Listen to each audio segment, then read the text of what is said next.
Hello everyone. Good afternoon to all. Unacademy के इस optional channel पर आप सभी का स्वागत है. You all are welcome to Unacademy. Unacademy ने आपके लिए हेलो एवरीवन जनरल स्टडीज का जो ऑप्शनल पेपर के लिए जो यूपीएससी ने का ऑप्शनल पेपर होता है, ऑप्शनल सब्जेक्ट होता है, उसके लिए जो है अनअकैडमी की तरफ से आपके लिए स्पेसिफिक ऑप्शनल चैनल क्रिएट किया गया है स्टूडेंट्स की डिमांड पर.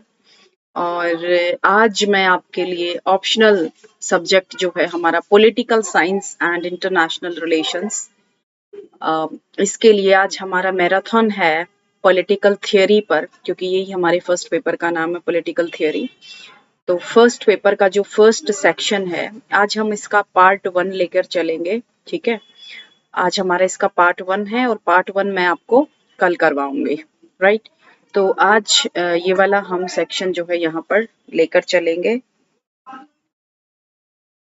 सो आप जो है हमारी क्लास जो है वो काफी थोड़ा सा 4 आवर्स चलेगी.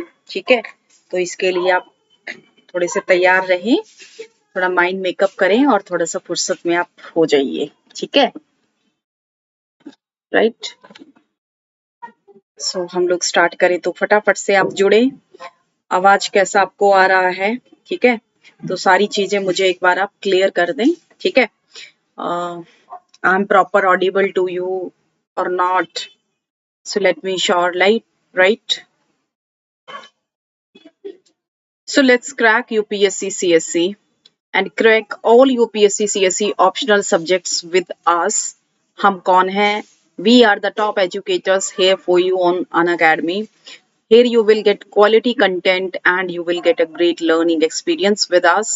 Okay, so this is a specific optional subject class for you, and आप crack UPSC CSE with India's largest learning platform. आप जो है सब्सक्रिप्शन के थ्रू जो है अपनी तैयारी को एक बूस्ट दे सकते हैं, ताकि आपको अनलिमिटेड लाइव और रिकॉर्डेड कोर्सेज का एक्सेस मिल जाए, जो किसने बनाए हैं? जो आपके लिए इंडिया के टॉप एजुकेटर्स ने बनाए हैं, जिनमें आपको बहुत सारे IAS ऑफिसर्स से भी गाइडलाइन यहाँ पर मिलेगी. Right, so what you will get through those subscription, आपका डेली लाइव क्लासेस कराई जाएंगी, जहां पर आप अपने एजुकेटर के साथ डिस्कशन कर सकते हैं, डाउट्स क्लियर कर सकते हैं, आंसर पोल कर सकते हैं. ठीक है, जब क्लास चल रही हो. स्ट्रक्चर्ड कोर्सेज आपको मिलेगा, यानी कि एग्जाम सिलेबस के हिसाब से. Is that clear to you? है ना. एंड लाइव टेस्ट होंगे, आपकी क्विजेस कराई जाएंगी, ताकि आप अपनी परफॉर्मेंस को एनालाइज कर सके, अपना इवेल्युएशन कर सके. Okay, and this is very important for any UPSC aspirant. और आपको अनलिमिटेड एक्सेस होगी. मान लो आपने जितने भी टाइम पीरियड के लिए किया है, 1 ईयर के लिए, 2 ईयर्स के लिए या 3 ईयर्स के लिए, तो इतने टाइम पीरियड के लिए आपको अनलिमिटेड एक्सेस मिलेगी. जैसे मान लो आपने ऑप्शनल सब्जेक्ट में आप PSIR चाहते हैं, ठीक है, तो आपको PSR के साथ साथ ही हिस्ट्री, ज्योग्राफी, सोशियोलॉजी, है ना, कॉमर्स, जितने भी ऑप्शनल सब्जेक्ट है सभी की एक्सेस मिलेगी. मान लो आपका मन बदल जाए, आपको कोई टॉपिक नहीं समझ में आ रहा है या कोई सब्जेक्ट नहीं समझ में आ रहा है, तो आप किसी दूसरे को भी जो है वहां पर चूज कर सकते हैं. तो सभी ऑप्शनल पेपर की आपको जो है सब्जेक्ट्स की यहाँ पर एक्सेस मिल जाएगी. इसके लिए आपको अनअकैडमी लर्निंग ऐप डाउनलोड करना होगा. इस तरीके से जब आप लर्निंग ऐप को डाउनलोड करेंगे तो यहाँ पर जो है आपका शेड्यूल आ जाएगा, और इस तरीके से जो है आप सब्सक्रिप्शन के थ्रू जा सकते हैं और अपने जो लेसन्स आपके हैं वो डाउनलोड कर सकते हैं एनी टाइम. ठीक है, अनअकैडमी लर्निंग ऐप पर, है ना. यहाँ पर आपको PDFs मिलेंगे, वीडियोस के साथ साथ PDF भी यहाँ पर आपको प्रोवाइड कराए जाएंगे. एंड यहाँ पर जब आप इस तरीके से सब्सक्रिप्शन के लिए जाएंगे तो ये मेरा रेफरल कोड है Kiran1, आप इसको अप्लाई करेंगे in order to get 10% off in your fee structure. Is that clear to you? So ये देखिए, this is about me, this is my Unacademy profile. ये आपको इसी वीडियो के डिस्क्रिप्शन बॉक्स में भी मिल जाएगा, आपको टेलीग्राम का लिंक भी डिस्क्रिप्शन बॉक्स में मिल जाएगा. और this is about me. My self is Kiran, post graduate in English literature and 2 times UPSC CSE interview with political science and international relations. मैंने 2 बार सिविल सर्विसेज का एग्जाम जो है इंटरव्यू लेवल तक क्लियर किया है and I am having excellent command on writing skill, 5 years teaching experience and these are my teaching subjects, right. So this is for you and prepare with 100+ top educators, जिनमें बहुत सारे जो है IAS officers भी आपको पढ़ाएंगे, है ना, जिनसे आप प्रॉपर गाइडेंस दे. लॉकडाउन की वजह से जितने भी टॉप एजुकेटर्स हैं वो आपको यहाँ पर गाइड करने के लिए हैं, ठीक है. तो इस तरीके से आप जो है अपनी तैयारी को एक बूस्ट दे सकते हैं. That clear to you, right. और देखिए यहाँ पर आपके लिए basic to advance courses available हैं, ठीक है. बेसिक टू एडवांस कैसे, ठीक है. एडवांस का मतलब होता है यहाँ पर अपडेटेड, है ना, करंट अफेयर्स अपडेटेड जो सब्जेक्ट्स होते हैं, डायनामिक जो सब्जेक्ट्स होते हैं वो एडवांस सब्जेक्ट होते हैं. जैसे एनसीईआरटी की समरी बेसिक्स हो गई, ठीक है, और साइंस एंड टेक्नोलॉजी एडवांस हो गया, ज्योग्राफी भी एडवांस हो गया, आपके ऑप्शनल कोर्सेज भी, ठीक है. इसमें हिस्ट्री आपका बेसिक्स हो गया क्योंकि हिस्ट्री कभी चेंज नहीं होता है. करंट अफेयर्स हो गया, आपकी प्रैक्टिस एंड स्ट्रेटेजी होगी, आपकी आंसर राइटिंग कोर्सेज हो गए. Each and everything in this way you will get here. Is that clear to you? Okay. तो ये आपके लिए ऑप्शनल के सब्सक्रिप्शन अवेलेबल हैं, आप इनके लिए जा सकते हैं. अगर आप फर्स्ट अटेम्प्ट में ही एग्जाम को क्लियर करना चाहते हैं then you have to take proper guidance, क्योंकि यूपीएससी अब इतना आसान नहीं रहा है. It becomes very complex and very tough, so that you need a proper guidance, right? And with a sense of responsibility you have to study. This is my referral code. और ये 10% of के बाद जो है आपके ये जो है फी स्ट्रक्चर हो जाएंगे, ठीक है. तो आप इस हिसाब से जो है 3 साल के लिए यू हैव टू पे 45,000 रुपीज, राइट.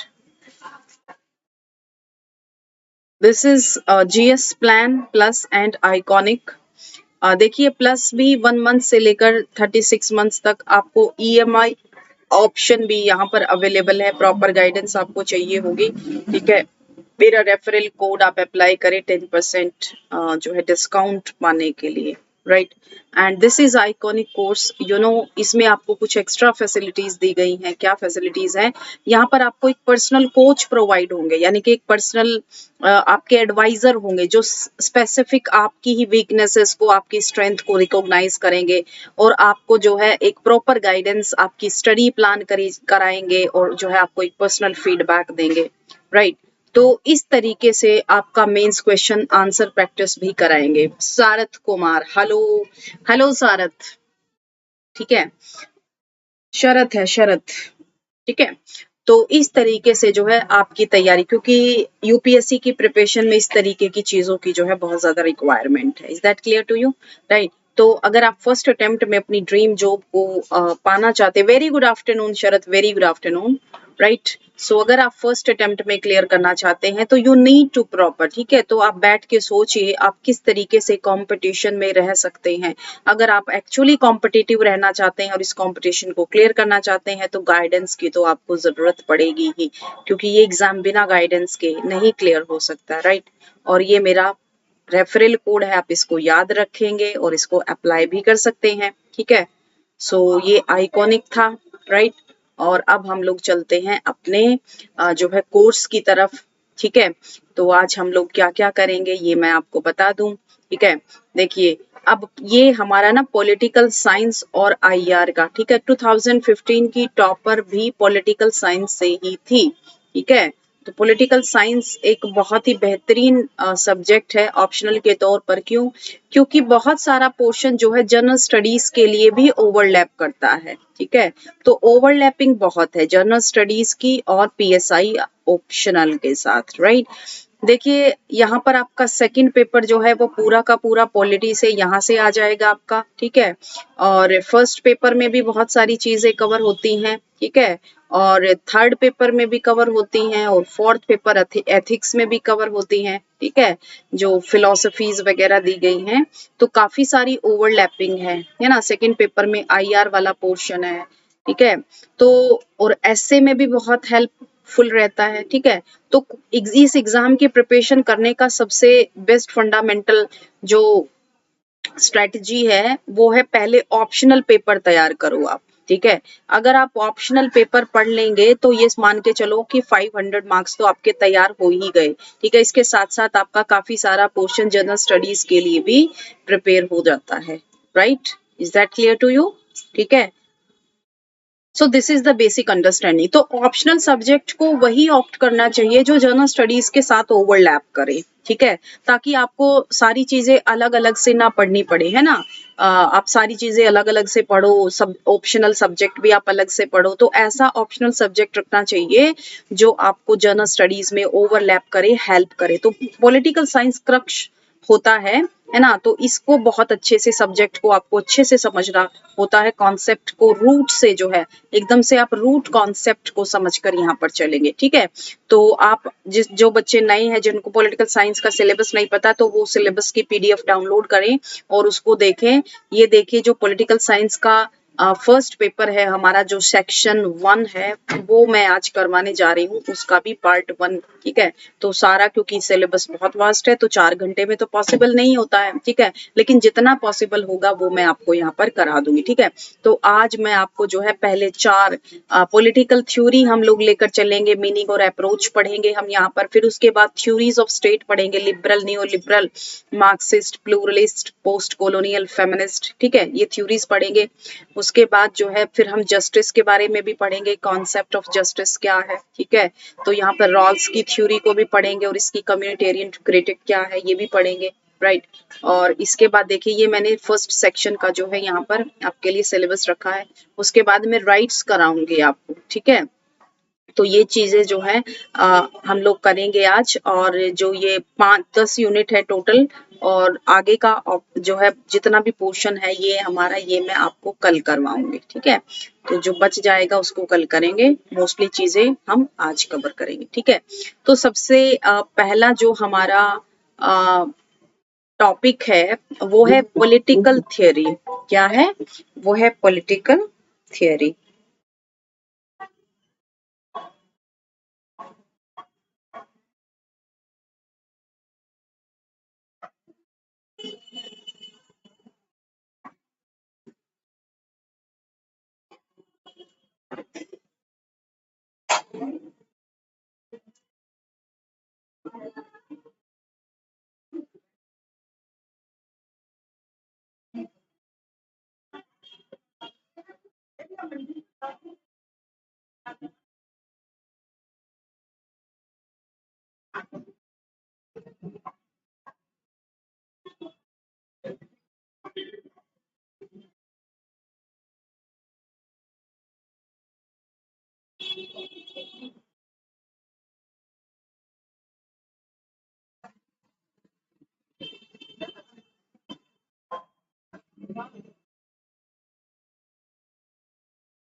ठीक है।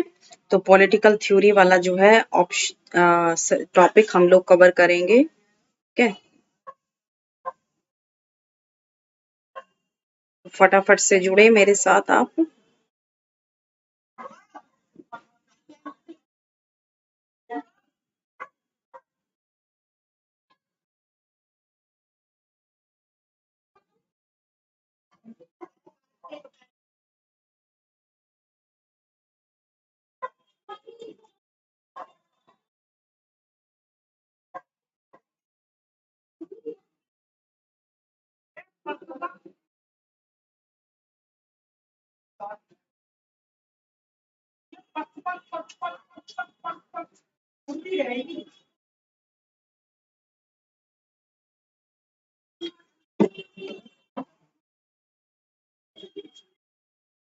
राइट। सो पॉलिटिकल थियरी क्या होती है, पॉलिटिक्स क्या होती है, एकदम बेसिक टू एडवांस लेकर हम यहाँ पर चलेंगे। तो देखिए पॉलिटिकल थ्योरी को पढ़ने का, यानी कि पॉलिटिकल साइंस को, उसकी थियरी को उसको साइंटिफिकली स्टडी करने के लिए, ठीक है, उसका जो मीनिंग है उसे समझने के लिए पर्सपेक्टिव बेसिकली अप्रोच हम क्या क्या इस्तेमाल करते हैं। एक ट्रेडिशनल अप्रोच होती है और एक मॉडर्न अप्रोच होती है, ठीक है, तो दोनों के बारे में हम लोग यहाँ पर चलेंगे, ठीक है। तो अप्रोच तो हम बाद में पढ़ेंगे, सबसे पहले तो हम यही पढ़ेंगे कि पॉलिटिकल थियोरी होती क्या है, पॉलिटिकल थियोरी किसे कहते हैं, राइट। सो थियोरी मीन्स सिस्टमैटिक नॉलेज। क्या होता है? थियोरी का मतलब होता है systematic knowledge, and political theory is the systematic study of political phenomena. क्या होता है? पॉलिटिकल फिनोमेना, ठीक है। Political theory is the systematic study of political phenomena. अब पॉलिटिकल फिनोमेना क्या होता है? For example election, conducting election या कंटेस्टिंग इलेक्शन, ठीक है, वोटिंग,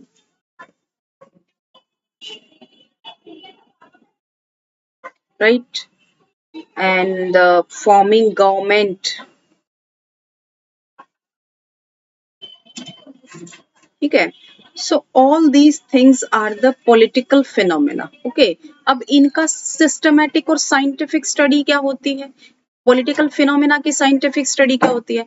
जिसमें इलेक्शन में हम वोटिंग बिहेवियर को ऑब्जर्व करते हैं कि वोटिंग करने के लिए या इलेक्शन को कंडक्ट कराने के लिए जो है यहाँ पर किस तरीके का ह्यूमन बिहेवियर होता है ना। जैसे किसी भी साइंटिफिक आइटम को, किसी मैटर को हम लोग उसकी एक्टिविटी को ऑब्जर्व करते हैं ना, है ना, किसी भी फोर्स को ऑब्जर्व करते हैं प्योर साइंस में, उसी तरीके से इलेक्शन में भी जो वोटिंग बिहेवियर होता है पर्सन्स का, उसको हम यहाँ पर, ठीक है, ऑब्जर्व करते हैं। और उस ऑब्जर्वेशन के बेस पर जब हम किसी कंक्लूजन को लिखते हैं, किसी आइटम को लिखते हैं, तो वो क्या कहलाता है? उसे कहते हैं पॉलिटिकल थ्योरी कहते हैं। क्या कहते हैं?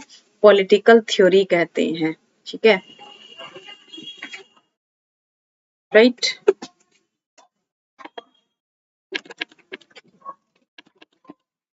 Is that clear to you?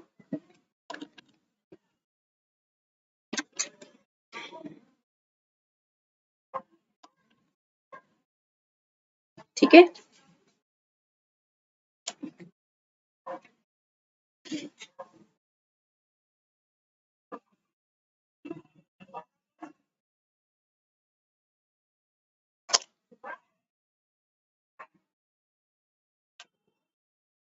It means theory of state or theory of state and government. Okay, so that is called as political theory, right? So there are some definitions about the political theory, right? So what actually is political theory?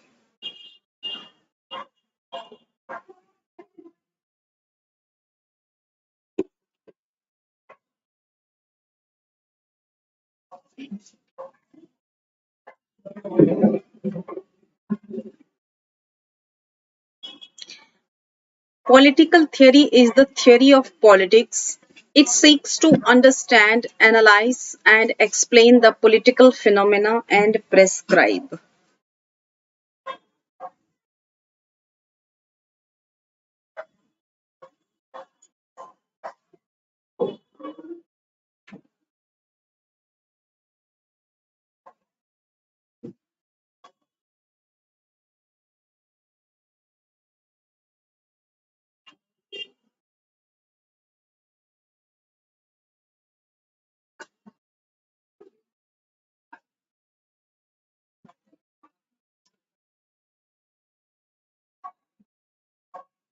It seeks to understand, analyze, and explain the political phenomena and prescribes ways and means to reform it. Okay, तो ये भी जरूरी होता है कि क्या ways and means हैं to reform it. In a very broad sense, political theory is anything about politics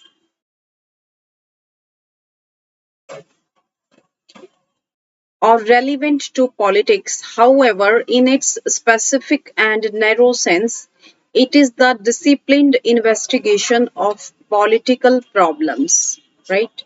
So these definitions are given by Sabine, right? So this is exactly the meaning of political theory. Is that clear to you?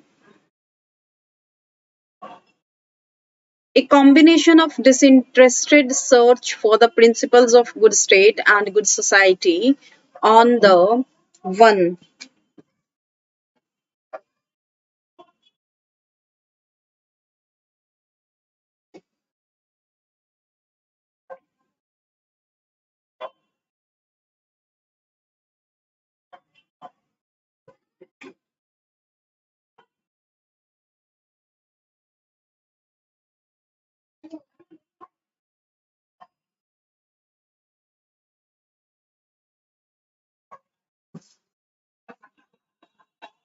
right?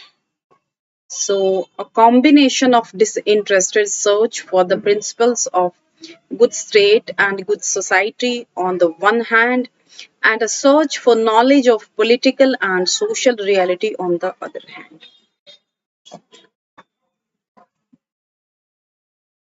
right? And a search for knowledge of political and social reality on the other. So, this definition is given by Andrew Hacker. And next one, political theory includes political science and political philosophy. This is the very important definition, okay? Because later on, the modern political theories are based on this approach. Okay, so I will tell you what are the traditional approach, what are the traditional theory, what are the modern theories, right?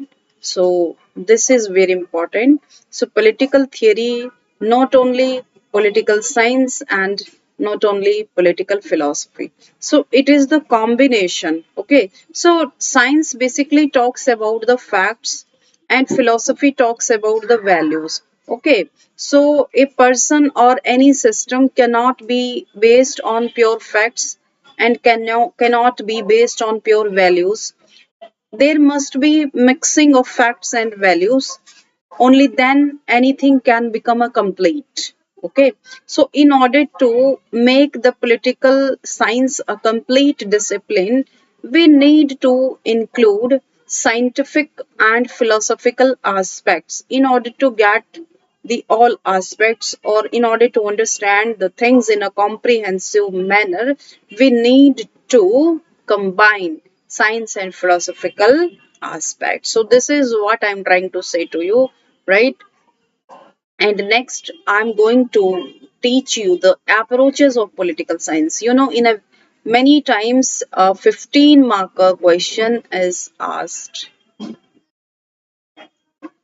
right? Okay, so many times one question is definitely from here every year in optional,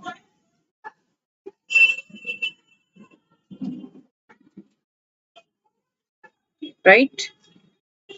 So take what are the approaches? The first approach is traditional approach, right? And traditional approach means philosophical approach. Historical approach, institutional legals means philosophy based, values based, norms, rules, ethics, morality,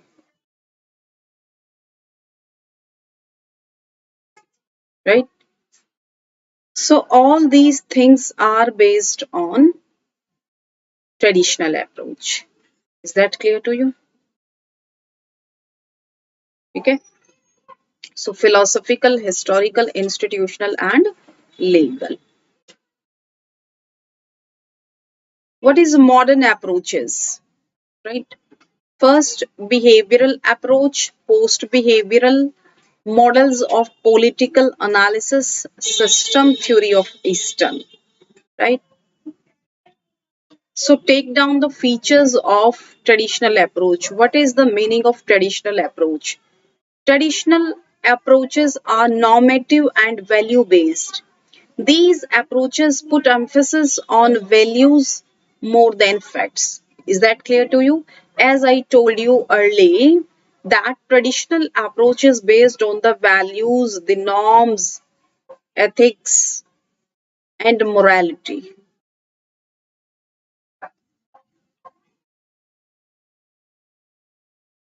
right? And not based on the facts, because facts are not available in the traditional approaches, and advocates of these approaches believe that study of political science cannot and should not be purely scientific. These are dominated by the study of philosophy, history, laws, and institutions. Is that clear to you? Right? The next one, philosophical approach. So what exactly the philosophical approach? So here we will see all aspects of the philosophical approach. And this approach is considered as the oldest approach in the political science. This approach can be traced in the times of the Greek philosophers like Plato and Aristotle. Leo Strauss was one of the main supporter of the philosophical approach. So what is the meaning of philosophical approach? This is the basic things, right? And this approach is based on the theoretical principle that the values cannot be separated from the study of politics. For example, Plato advocated the concept of advocated the concept of philosopher king. Okay, so here philosopher king means virtuous kings, virtues. Okay, so virtue is knowledge is real virtue, right? So knowledge is real virtue. So king must be virtuous. So virtues means values. Philosopher king must be having honesty, truth, and all that. Okay. So it means Plato can be categorized as father of political philosophy. Okay. So the theories given by Plato are the basic foundation of this approach. It means Plato's approach is also helpful in the study of political science. Is that clear to you? Okay. Palak Dubey, very good afternoon, Palak. Very good afternoon, right? So its main concern is to judge what is good or bad in any political society. For example, Greek was a political society at that time, okay, but the situation was very corrupt. You know, Plato ने जो है अपनी situation को देखा था, अपने Athens को, अपने ग्रीक को देखा था, है ना? ओके, तो उस टाइम पे, प्लेटो के टाइम पे, the rulers were corrupt and they were running after money and power, right? So they were running after,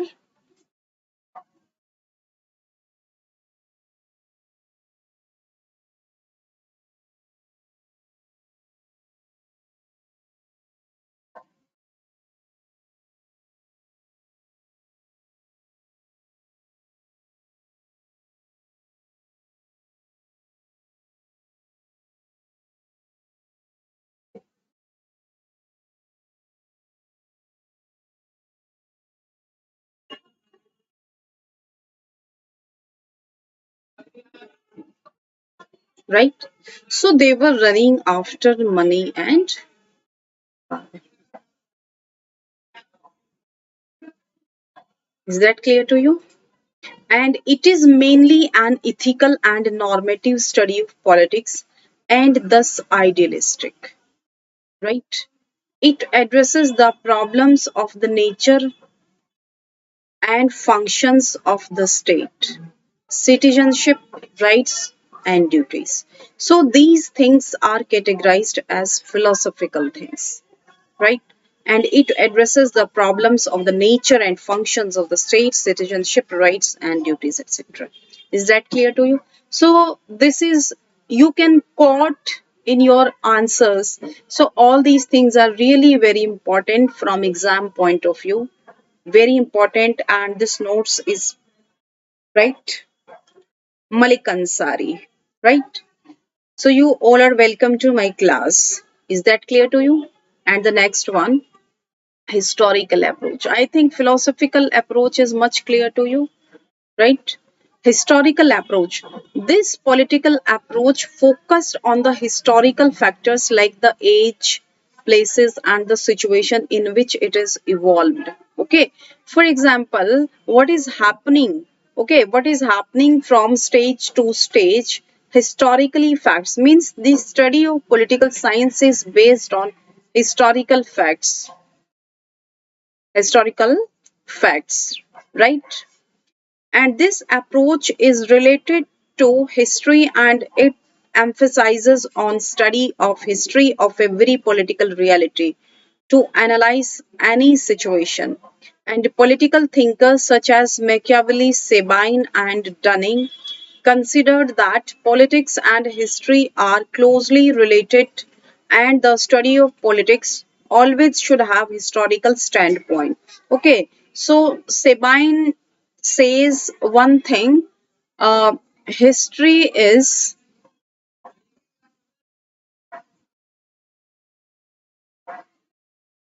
history is past politics. History is past politics and politics is present history,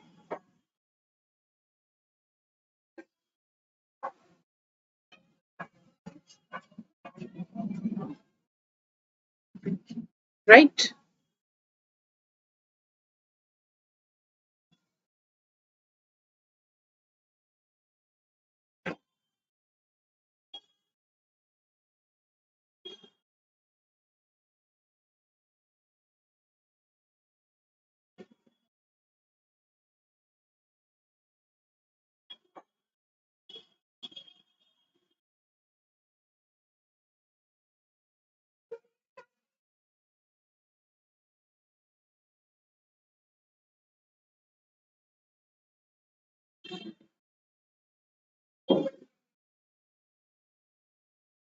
Is that clear to you? Right? So this is historical approach basically.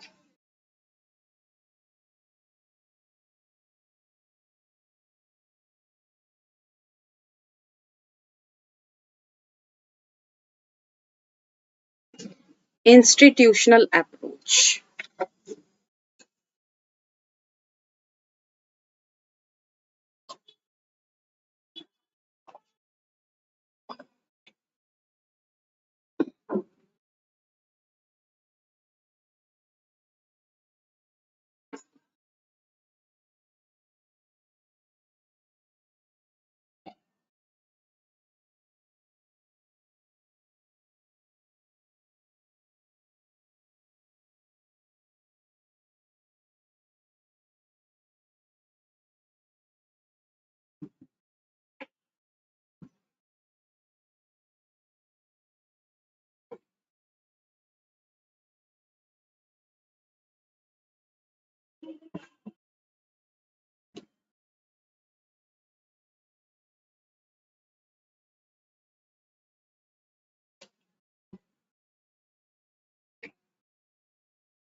This approach primarily deals with the formal features of government, political institutions, and structures. Therefore, the institutional approach is concerned with the study of the formal structures like legislature, executive, judiciary, political parties, and interest groups. Is that clear to you? Right? So, this is called institutional approach. So rather than on the functions of historical and philosophy, this approach or this perspective is mostly focused on the political institutions and features of government rather than the actual role played by government and political institutions. So these are the basically focus on the study of these institutions, that how the legislature, what is executive, judiciary, okay, but don't know how they will function, but don't know how they will influence other factors, other aspects, right? So in this,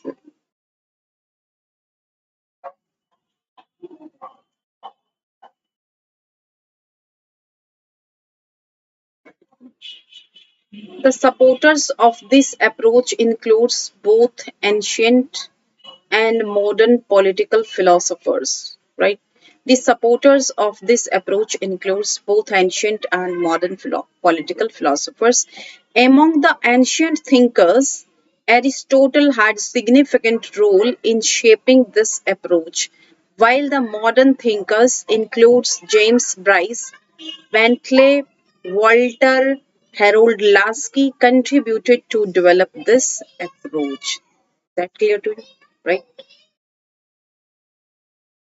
Next and last one is legal approach. So this approach concerns that the state is the fundamental organization for the formation and enforcement of laws. Is that clear to you?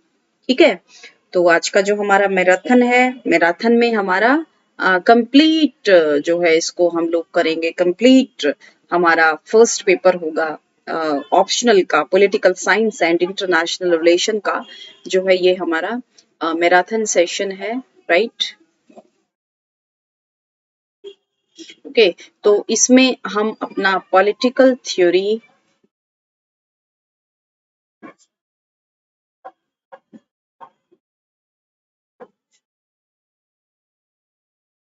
First paper का section B कर रहे हैं,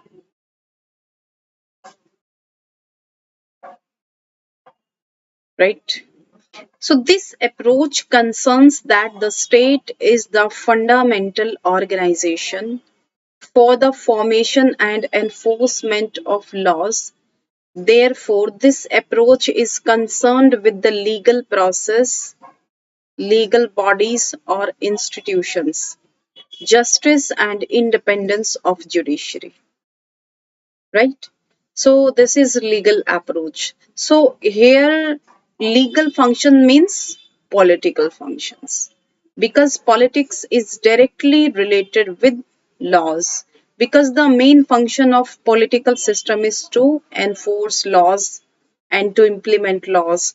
So that's why legal approach has been adopted many times to study the political concerns. Is that clear to you? Right? The supporters of this approach are Cicero, Jean Bodin, Thomas Hobbes, Jeremy Bentham, John Austin, Dicey, sir Henry mine. आपने सुना होगा A B dicey का नाम, है ना? आप जानते हैं ए बी जो डाइसी हैं, he has given the rule of law, कानून का शासन।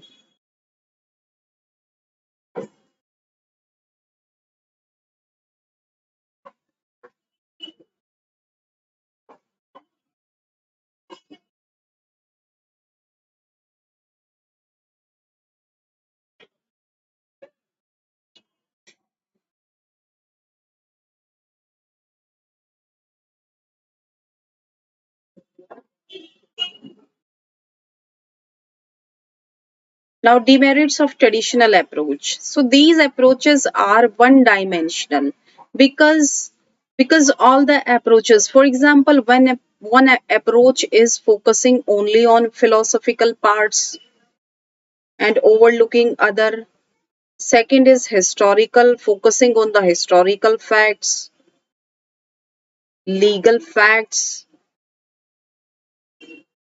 and only institutions. Okay, so all these approaches are the single dimensional or one dimensional and overlook the role of sociological, psychological, and economic factors of human affairs.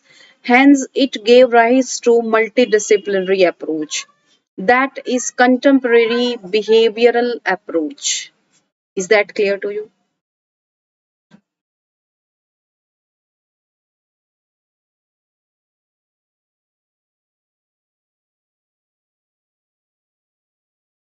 Is that clear to you? Okay, so अगर traditional approach ही complete हो जाता तो शायद modern approach की जरूरत ही ना पड़ती। तो मॉडर्न अप्रोच की जरूरत क्यों पड़ी? क्योंकि उन्होंने जो है इसको सही, फिर आगे चलकर मॉडर्न अप्रोच में भी कुछ वीकनेसेस आ जाएंगे, फिर पोस्ट मॉडर्न अप्रोचेस आएंगे, राइट। सो इस तरीके से जो है साइक्लिकल, कोई भी सब्जेक्ट होता है ना वो साइक्लिकल फॉर्म चलती है उसकी, है ना। कोई बेस शुरू होता है, ऐसे चलता रहता, फिर उसमें कुछ वीकनेसेस होते हैं, फिर पहले वाले पर ही आ जाते हैं, ओल्ड इज गोल्ड, है ना। तो एक साइक्लिंग फॉर्म में जो है ये चलता है। Is that clear to you? Right. And these approaches are one dimensional, as I told you, hence it gave rise to multidisciplinary approach, यानी कि multi dimensional approach, that is contemporary, because political thinkers को ये लगा कि अभी हमें कुछ और जो है यहाँ पर सर्च करने की जरूरत है, कुछ और political theory को हमें develop करना पड़ेगा, because the traditional approaches were not sufficient to study the complete or to know the complete scenario of politics, okay, because these are having many demerits, that's why it gave rise to multidisciplinary, मतलब इस तरीके की जो है हमें approach लानी पड़ेगी जो multidisciplinary हो, multi dimensional हो। is that clear to you?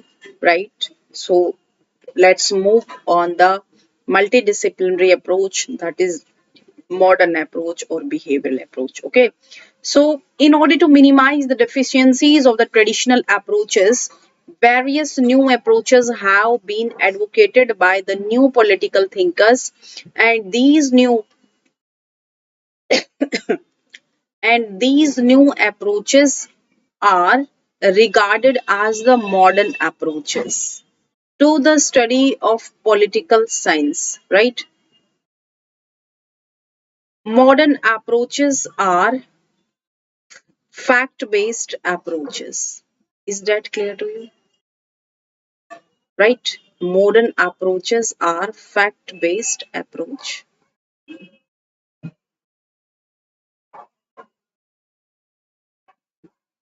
Modern approaches.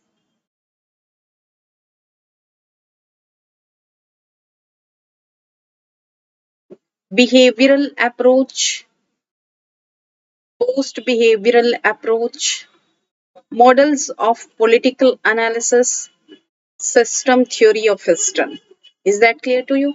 So demerits or the single dimensional form of traditional approaches led to rise of modern approaches, and these are some examples of multi-dimensional. So these are the multi-dimensional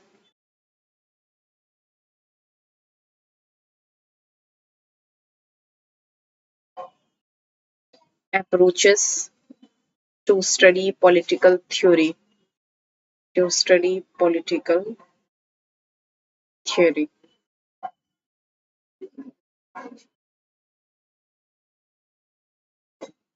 right. So why modern approach is needed? So these approaches are one dimensional and overlooked the role of sociological, psychological, and economic factors of human life or human affairs. Hence, it gave rise to multidisciplinary approach, that is contemporary and behavioral approach. So this was the need, because traditional approaches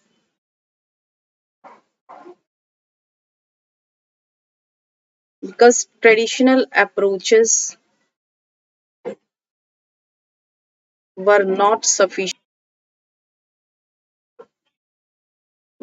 sufficient to understand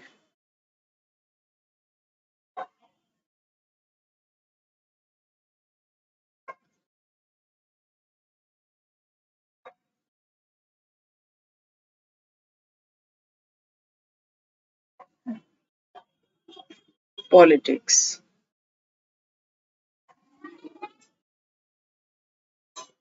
or political theory.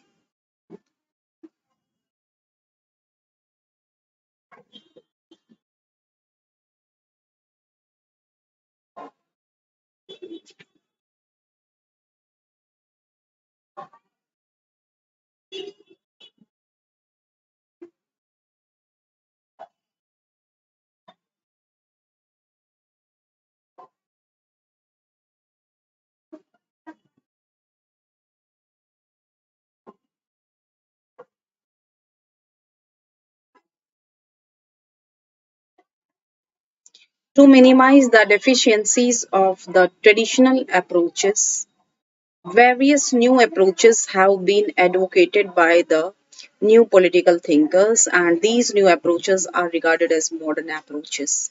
Is that clear to you? And these are the modern approaches. So, first of all, here we will cover some characteristics of modern approaches, right? What are the approaches of? So these approaches try to draw conclusion from empirical data, means observation based conclusion.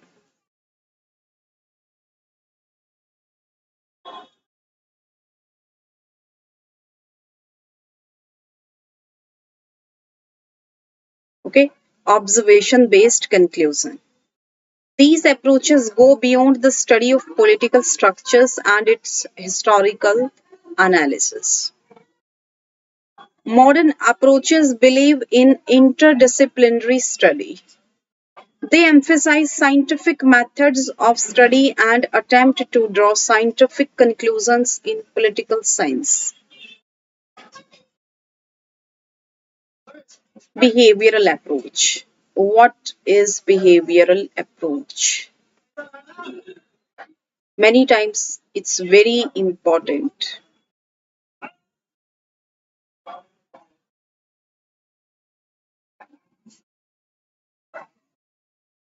for,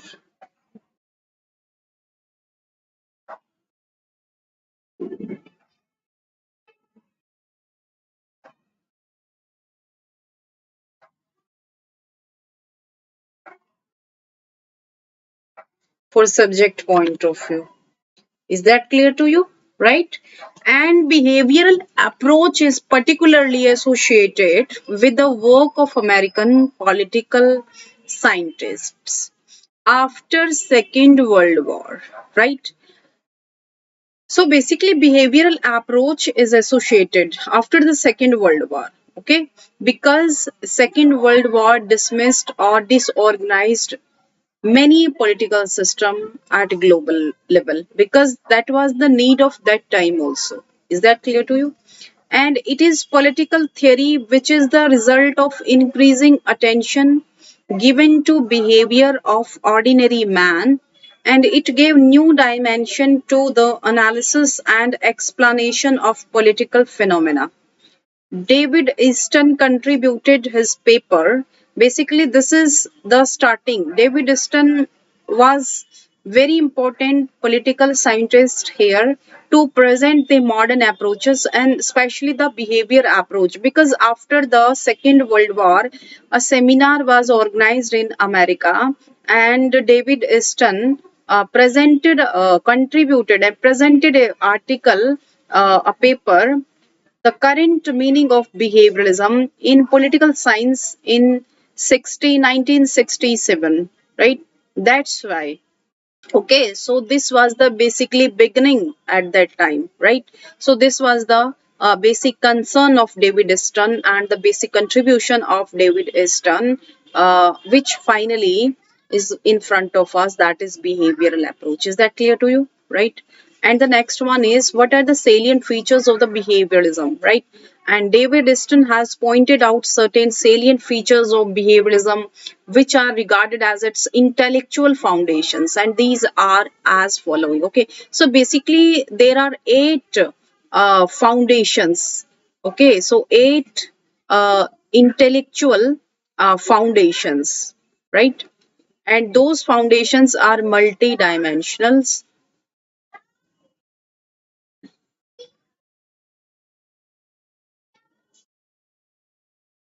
in nature,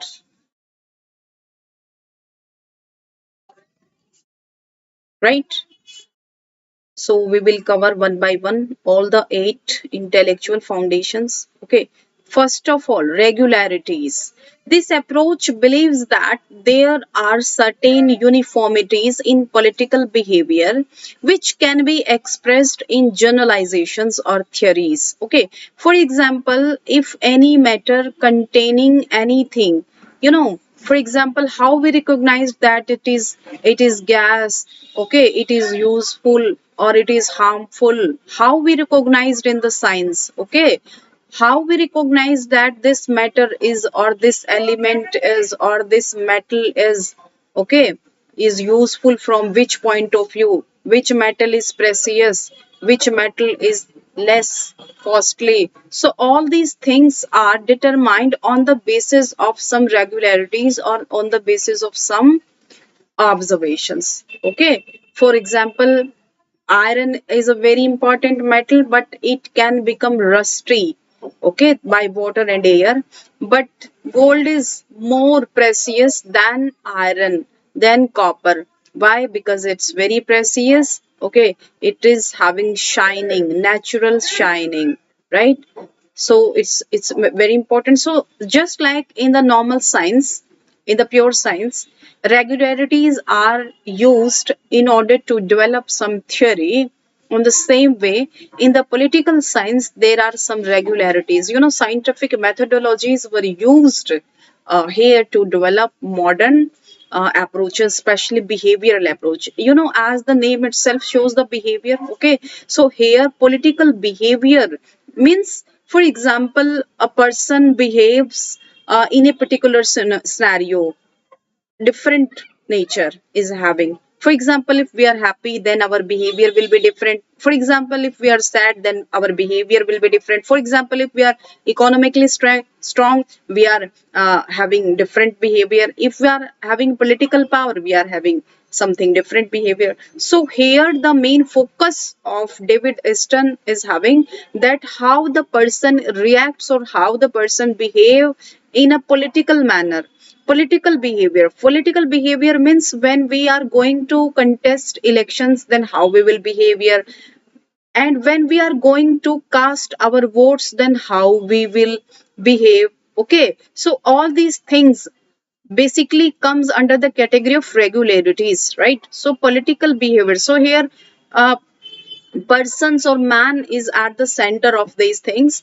That just like political behavior can be expressed in generalizations. Okay, so in poverty, person's behavior is something else, in political behavior is something else.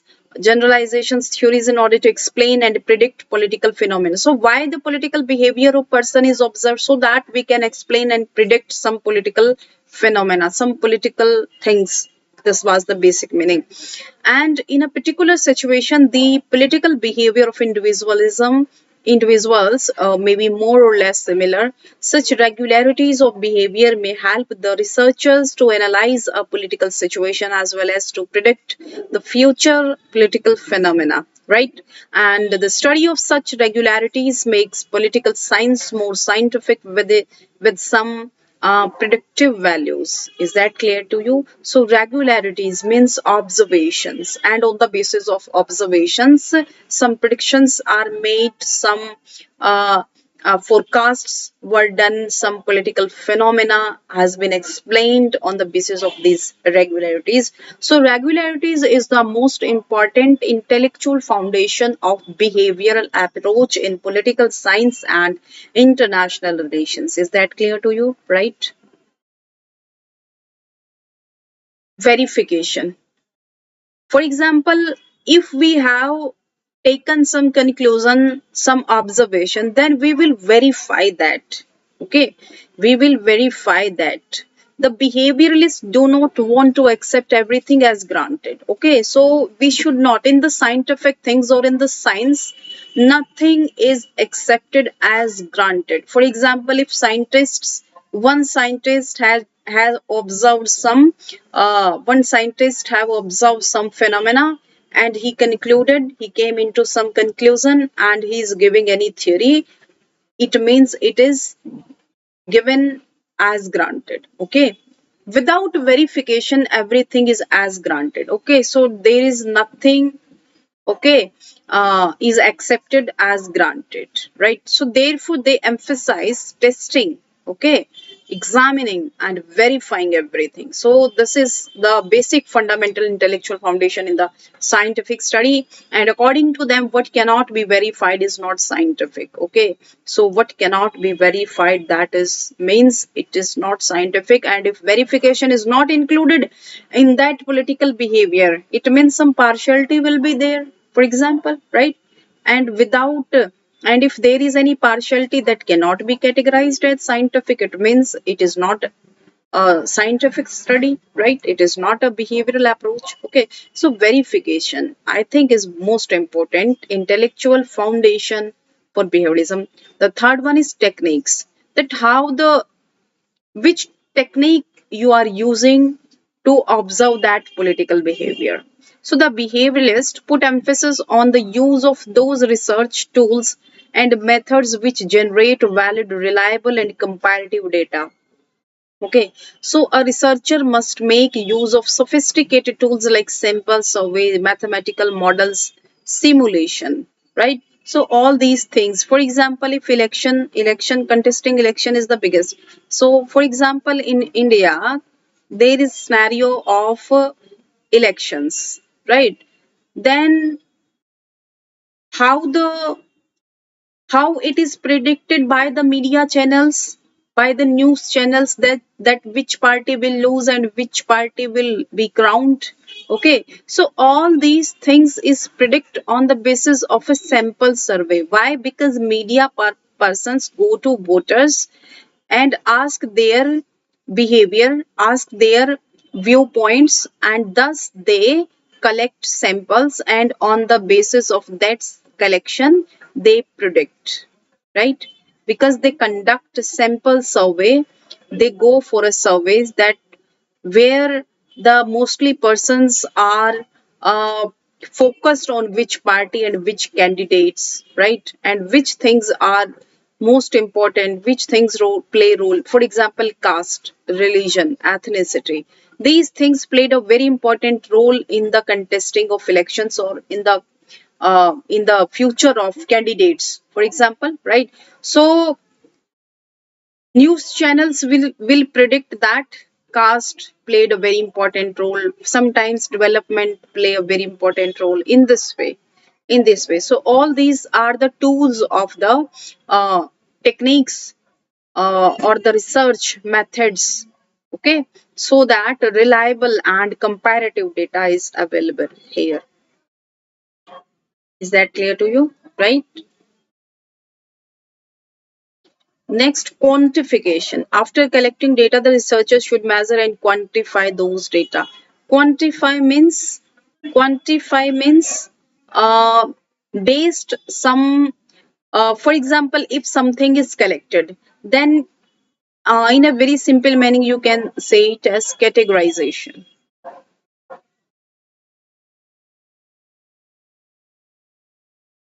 Values. The behavioralists have put heavy emphasis on separation of facts from values, and they believe that to do objective research, one has to be value free, and it means that researchers should not have any preconceived notion or a biased view. It means it must not based on values, it must be non biased.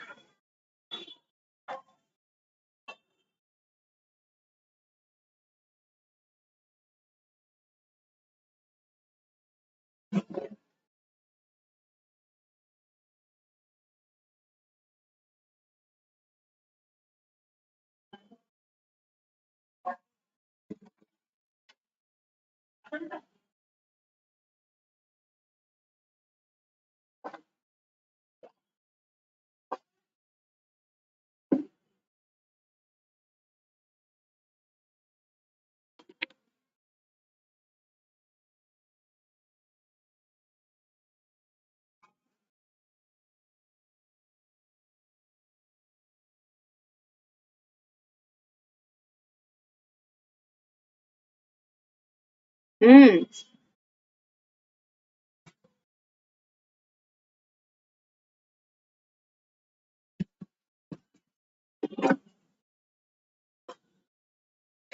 Is that clear to you?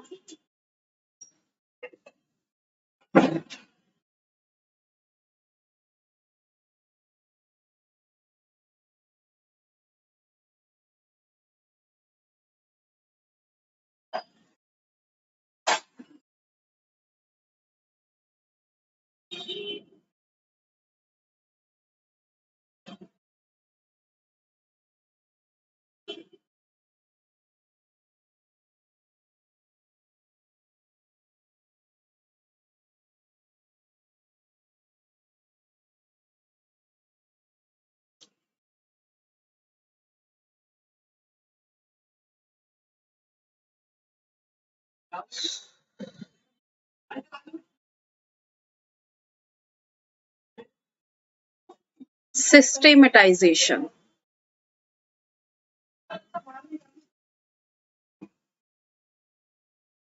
means to organize something.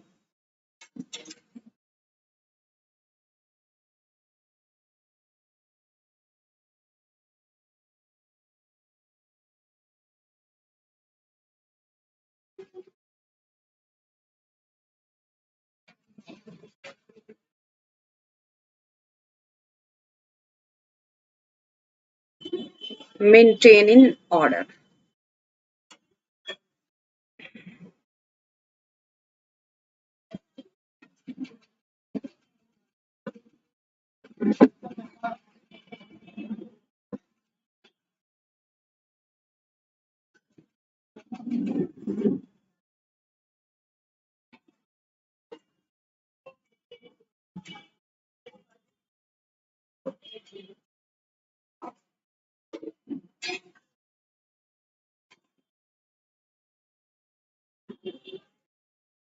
So, according to the behavioralists, research in political science must be systematic.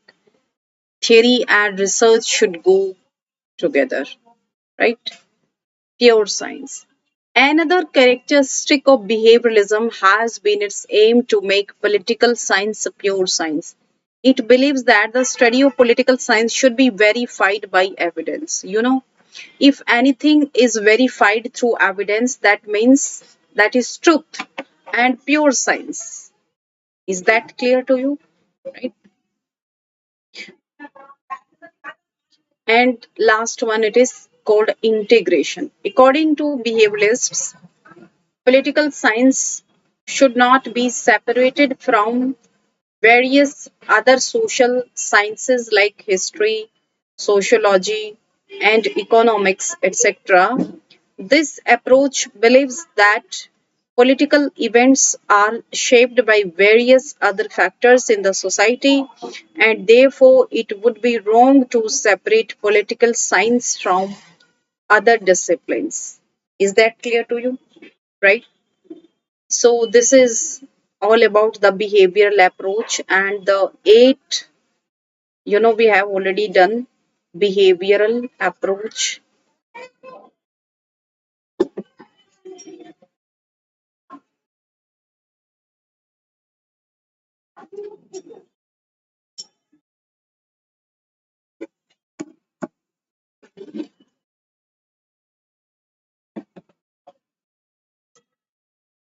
right?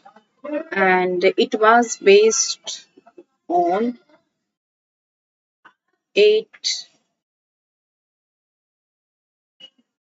intellectual foundation, right? Which I have explained in the early slides. Is that clear to you? Right?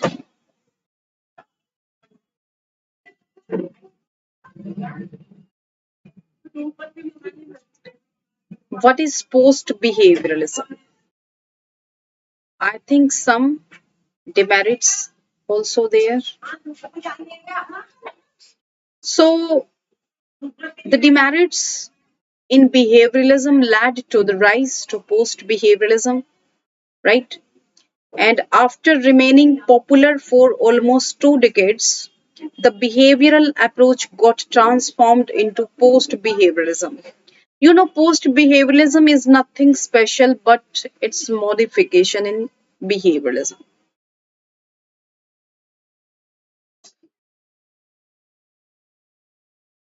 Some modification in behavioralism. Yeah, we can say it's a mixture of traditional and behavioral approach.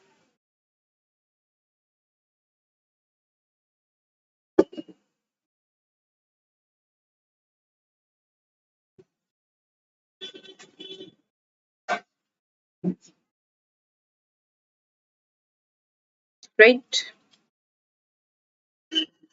So 20 years of behavioral research brought to light its limitations and weaknesses.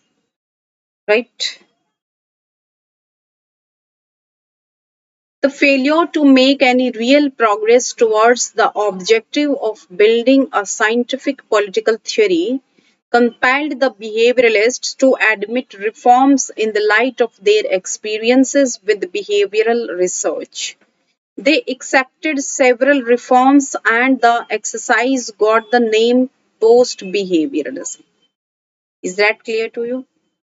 Right? The post behavioralists were reformed behavioralists.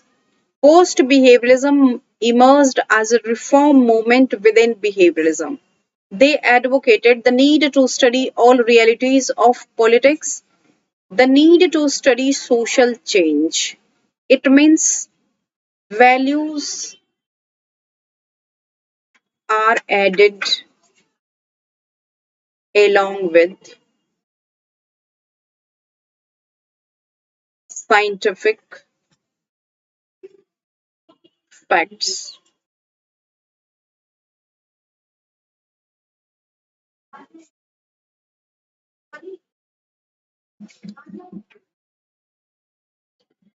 The need to end the obsession with methods and techniques and the need to study the substance of politics. The need to admit the study of values along with facts. The need to help the society to develop by the use of knowledge of politics. The need to put knowledge of politics into action by the political scientist. These are the some main concerns. These are the features of post behavioralism.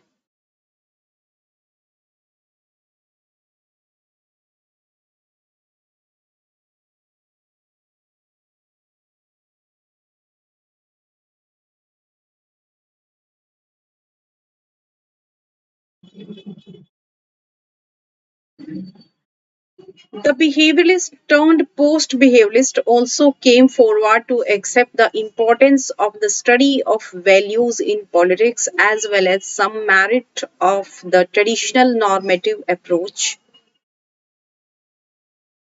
Normatives and empiricism came closer, and the subject matter of political science came to include both traditional as well as modern features. This is the very important facts. So this is very important. It's very important,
right?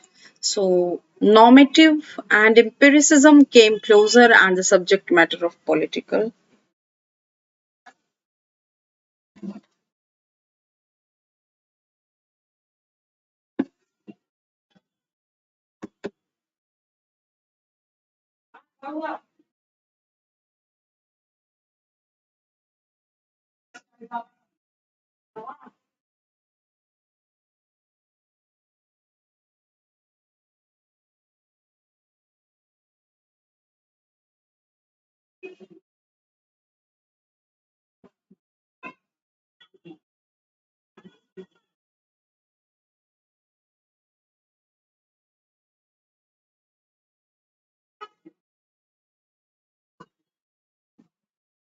Okay, so these are the basically mixing, as I told you earlier, mixing or merging of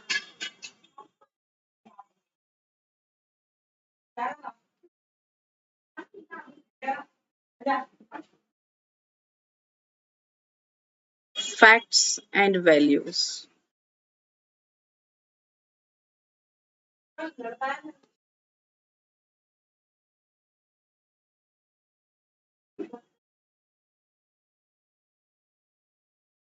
Modern political scientists have been using both empirical scientific approaches like system approach, structural functional approach, communication approach, decision making approach, game approach, as well as political economy approach, political sociology approach.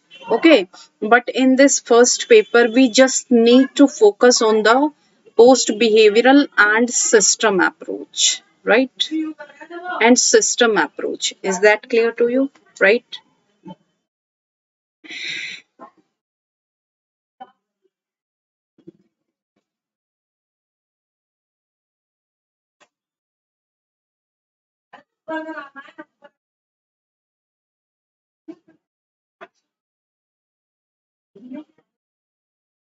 And it also accepted value of philosophical, historical, and legal institutional approaches for studying some dimensions of politics. Is that clear to you? Okay. And several of them also depend upon the Marxist approach, which is a sociological approach to the study of politics. Out of all modern approaches, the systems approach has been the most popular approach. Is that clear to you? Right?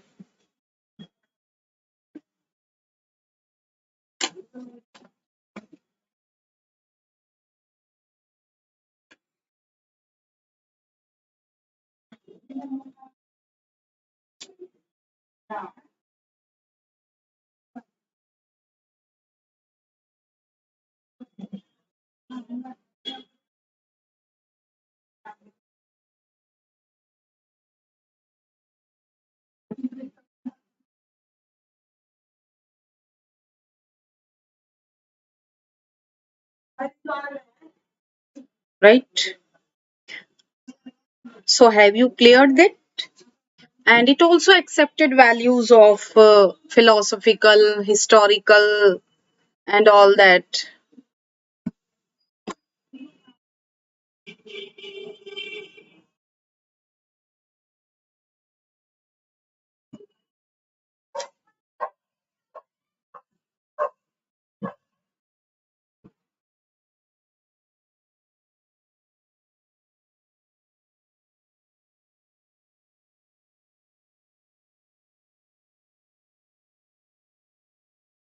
Right?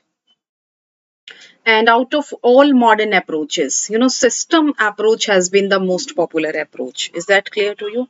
You know, system approach basically, a system approach is also advocated by David Easton.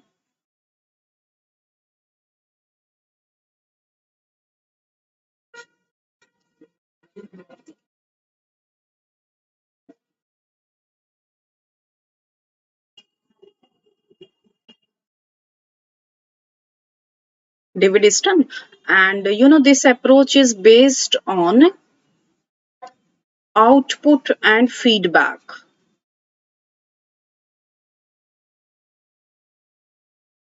Feedback of structures.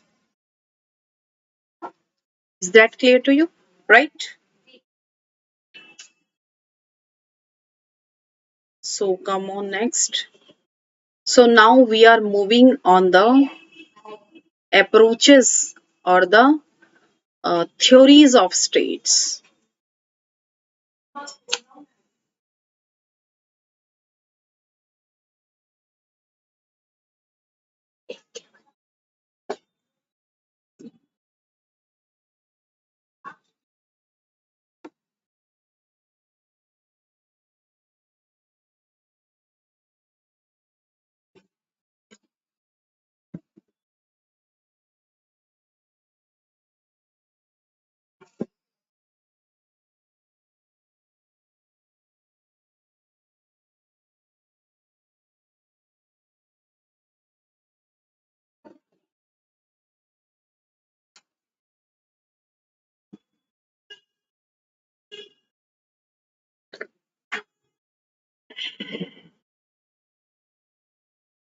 Okay, so now approaches we have completed, and now I'm taking theories of state.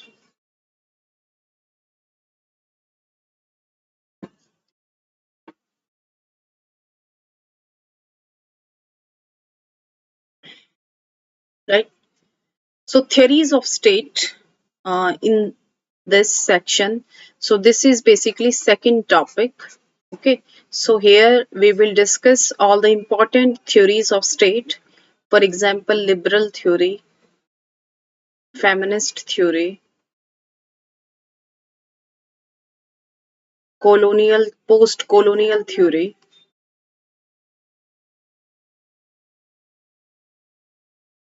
Marxist theory, neoliberal theory, you know. So all these things we will basically deal. Okay. So this is also very important topic. Okay. One and two, at least two questions are sure every year.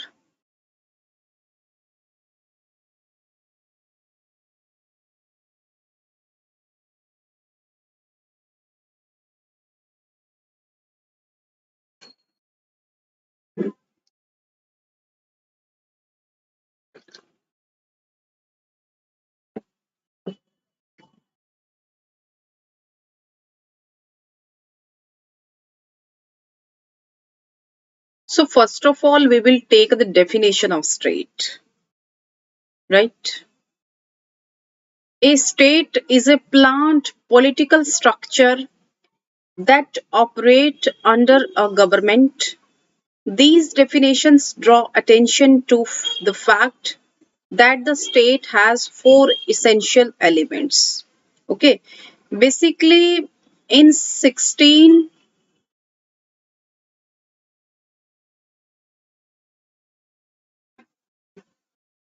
there was a Treaty of Westphalia.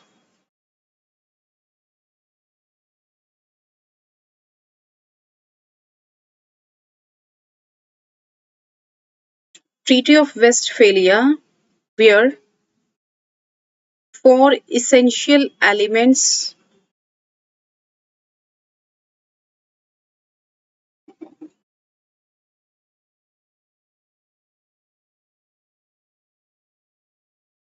of a sovereign state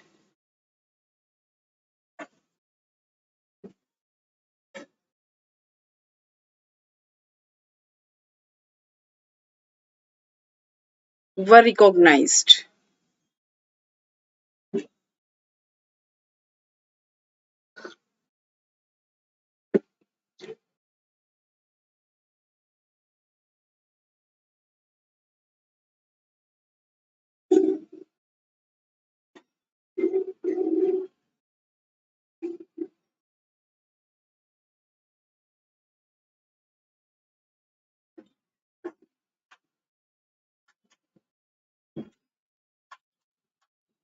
Okay, so let's move on. What are the four essential elements? Okay, so in order to a reason, uh, if a reason want to categorize in the category of state, that reason or area must satisfy these four essential elements. So I am telling here what are those four elements, right? So these are the four elements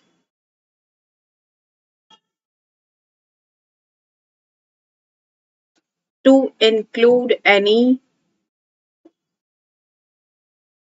territory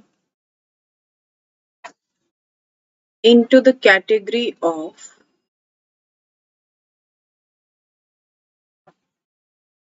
sovereign state.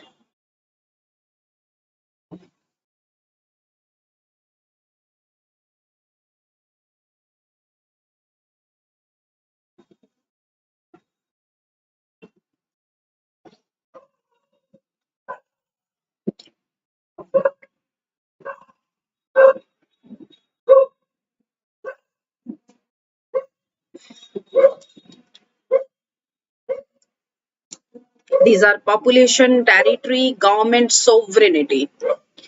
The first two elements constitute the physical or material basis. These are the physical and material. Can see. Okay, these are physical, can be seen through eyes. Territory and population. But these two were spiritual, political, the actual powers. Is that clear to you?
Is that clear to you? So these are those four elements which are very necessary to include any territory into the category of sovereign state. So there must be a population, there must be a territory, means boundaries must be defined. Boundaries, right? And a government, you know, based on the consent of people,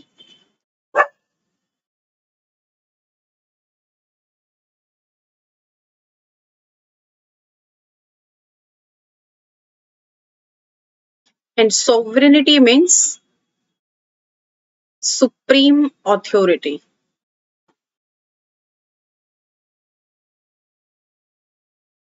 Without external influence.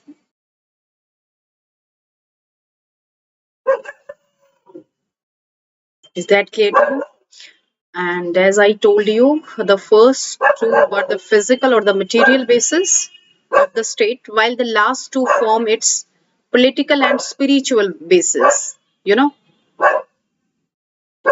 So now here I will take theories of state. So first, liberal or classical liberalism, right? So what is liberal theory? So first of all, we have to understand, first of all, liberalism. What is liberalism? It is a political philosophy of capitalism.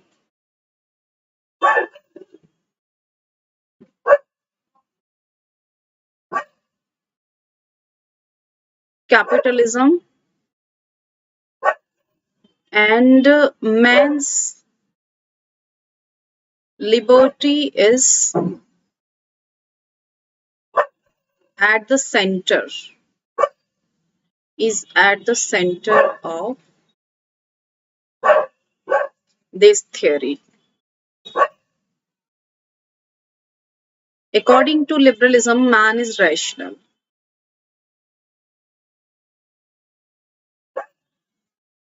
and can be the best judge of his own good or bad, goods or bads. Liberal theory of state is classified as theory of laissez-faire individualism, and it was developed by classical liberalism or negative liberalism. Here liberalism is categorized into two types. First one is classical liberalism,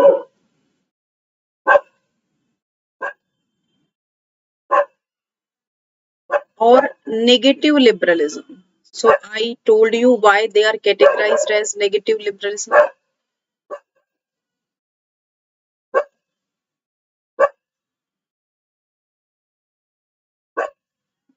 And next one is neoliberalism,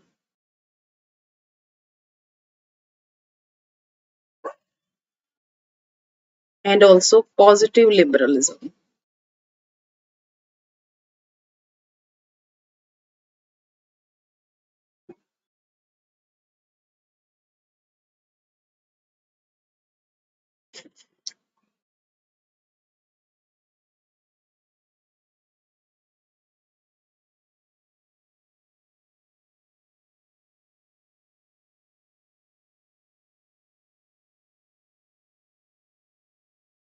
Right?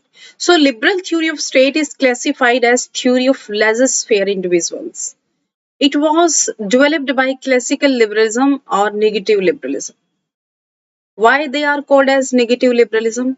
So first of all, you have to understand the features of the liberal state. It placed individual at the center of its philosophy. It considers that individual is having reason. Reason means rationality, right? It means individual is having rationality which enables him to find what is conducive to his interests. A liberal state always adopts a liberal attitude towards the rights of citizens, right?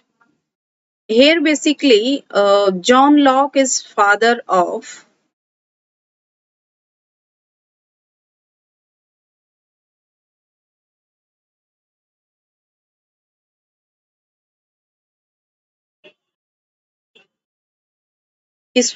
liberalism. And why? What is the basic crux or the central point of liberalism? Basically, John Locke has given a theory of natural rights of theory.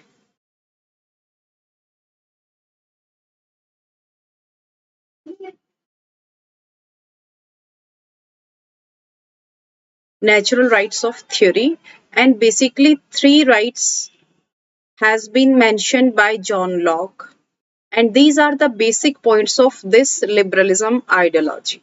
First, right to life. Second, right to liberty.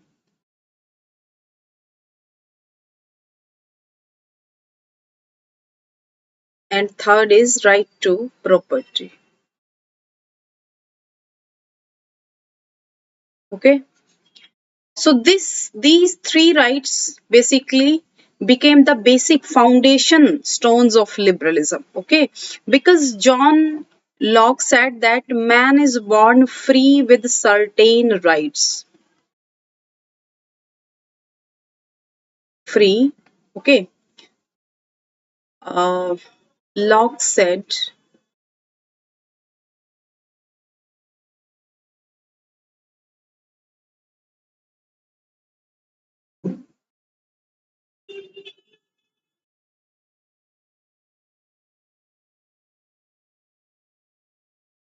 with certain rights,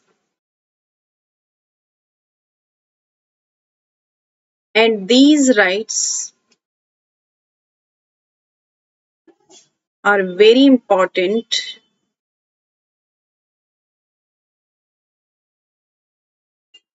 for individuals' existence.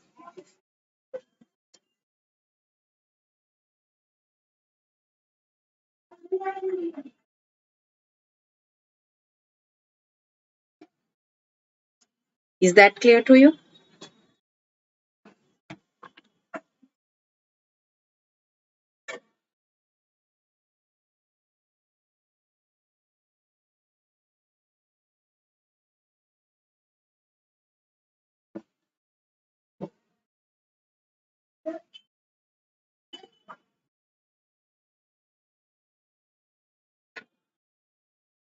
Okay, so individual or man at the center of its philosophy. Next, why classical liberals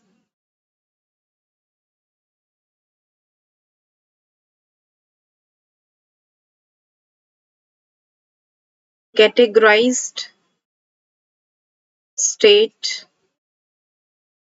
as negative,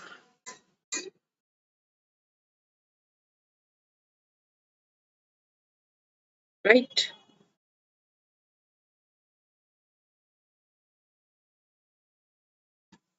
The function of government is to protect individuals.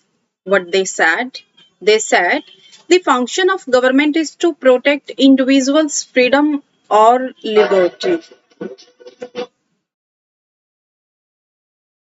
The function of government is to protect individuals' freedom or liberty, to enforce contracts, to regulate and guarantee peaceful employment of property, and to provide the external conditions of law and order. It also advocated the policy of laissez-faire, which means leave alone. Is that clear to you? Right? So here, why they are called as negative? Because they interpret the function of state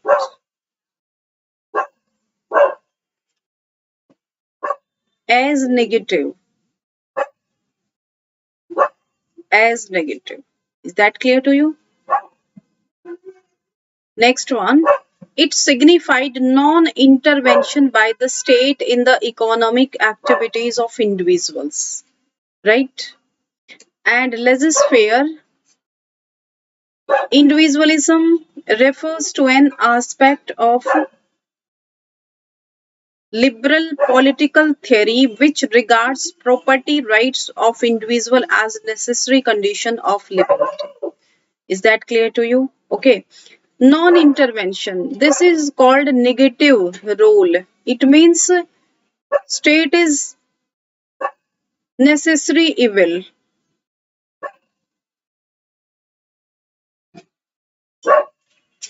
Okay. Why? Because state imposes restrictions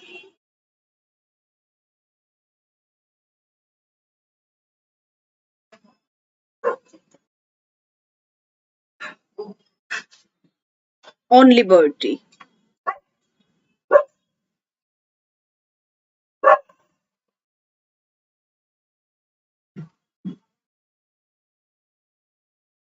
On liberty. Okay. And on the other hand, they are saying that state is necessary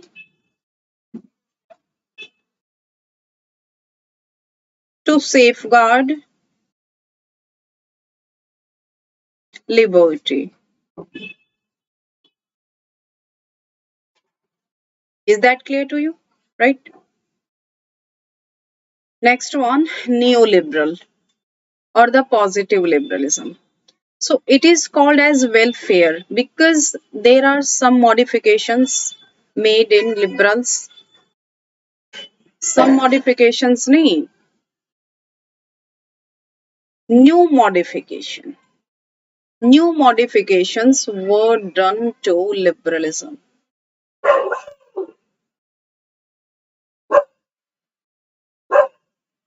Were done to liberalism. And what was that new thing?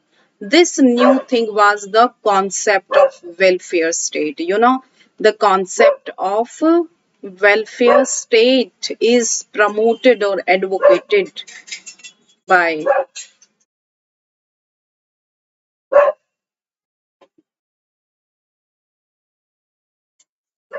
popularized by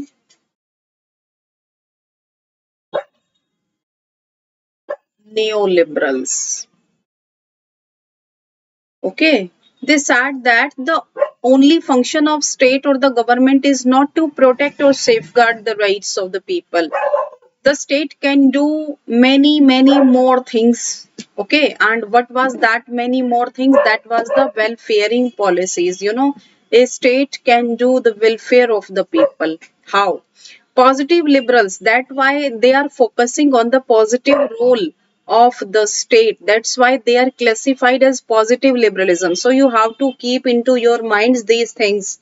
Okay, and positive liberalism promoted the idea of welfare state as it pleaded for positive role of the state in securing welfare of its citizens, particularly of their vulnerable sections. That's why. Okay, so now what is welfare state? Welfare state means the state policies or the public policies must be framed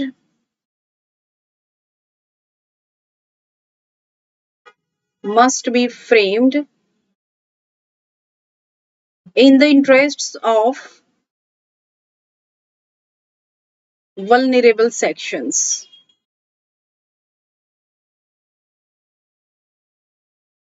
Okay,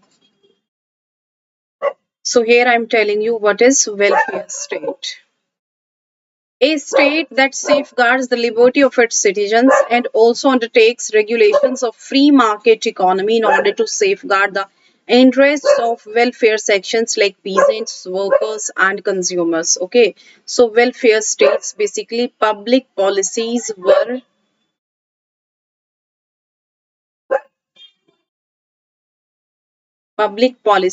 are based on justice and equality.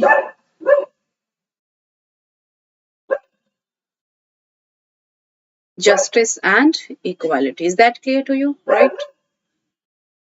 Now we are coming on the next point, post-colonial and feminist theory of state. The next one is post-colonial and feminist theory of state.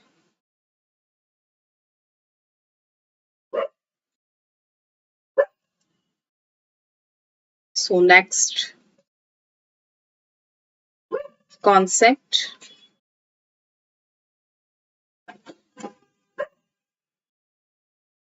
post-colonial perspective. Okay. So it denotes an attempt to analyze the problems of the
post-colonial perspective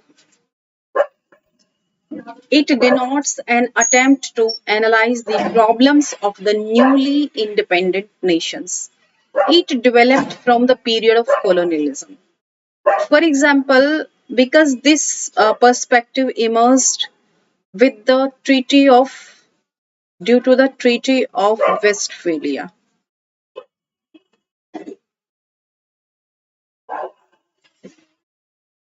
Okay, because Treaty of Westphalia means a region having so according to the rules and parameters set by the Treaty of Westphalia, what category was given to post-colonial? यानी कि those states who are having their colonial past. What about them? How they are categorized in the category of nation state?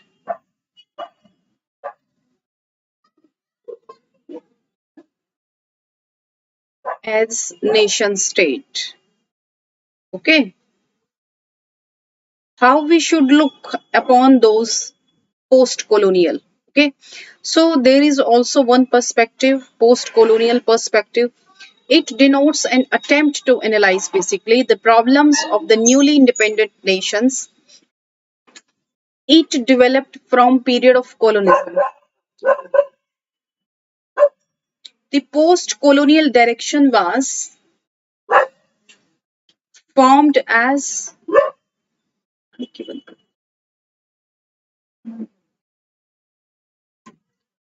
colonial countries become independent, right? Post-colonialism is a study of the effects of colonialism on cultures and societies, right? And it is concerned with both how European nations captured and controlled third world cultures, right? So this was the main concern. For example, India, Sri Lanka, right? These countries, South Africa, Singapore, Myanmar, Vietnam, all these countries or nation states are having their colonial pasts.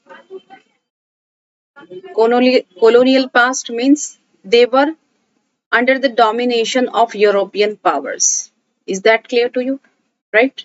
And post colonialism is a study of the effects of colonialism on cultures and societies, basically. For example, is there any political impact on India of British? Yes, because the political system is shaped by, okay, because India is having parliamentary democracy as well as British. We have adopted this political system from British due to their colonial past.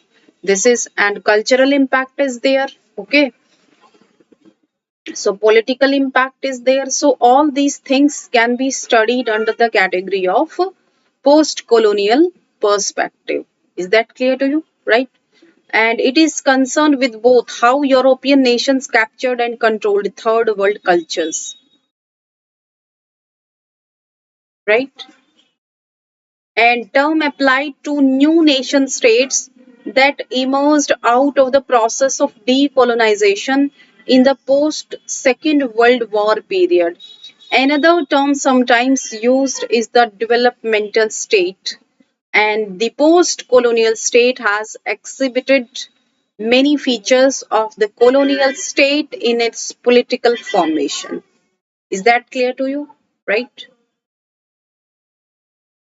So now come on the feminist theory, right? So this theory is about equality for women and men. Okay, so here we are talking about the feminist theory of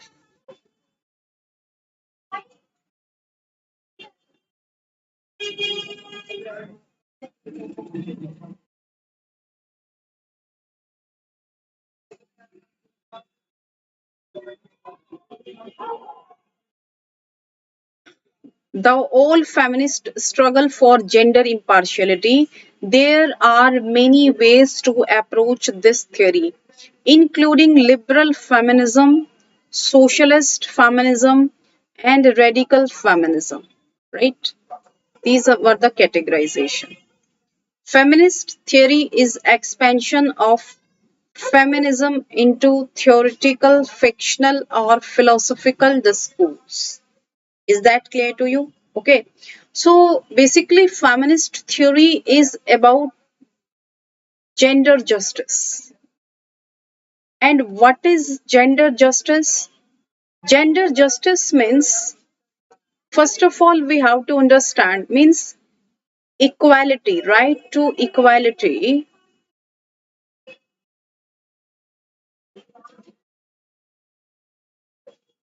on the basis of gender.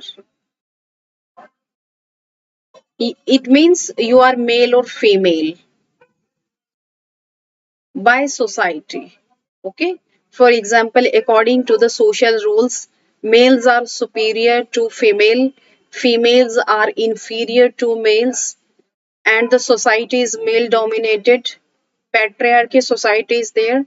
So women's struggle against all these injustice, inequality against males. Okay, so the basic purpose of feminist is to provide equality, means gender justice. We should consider the females equal as equal the men's, because in no way females or women's are less comparatively to males. So all these things we will study in the feminist theory of state. So we will study in the category of liberal feminism, socialist, and radical feminism. Is that clear to you? Right? So, the aim of feminist theory is to understand the nature of gender inequality, right? Gender inequality means in the society when we are facing discrimination just on the basis of our gender, that if I am a female, so if I am female and I was not given those opportunities which are provided to a male member of my family, it means I am prey of gender inequality. So this is injustice to me on the basis of my gender if I am female, because generally according to the social parameters or the standards, males are considered superior and females are inferior. Okay, and that's why its main aim is to understand the nature of gender equality. Okay, so first of all, how we can get gender justice? So in order to understand gender inequality, so that we can develop the further reforms, that how we can achieve gender justice, right? And it scrutinizes women's social roles, experiences, interests, course, and feminist politics in various fields such as anthropology and sociology, communication, psychoanalysis, home economics, literature, education, and philosophy. Is that clear to you? Right? So, this was the basic aim. And here, what about the state? Okay, as I told you, state is a political organization, supreme political organization having supreme authority,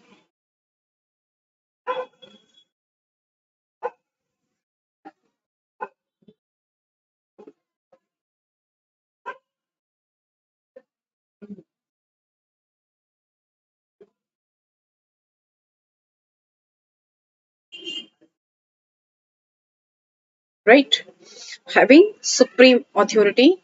So here, according to feminist, state is an instrument by male males in order to dominate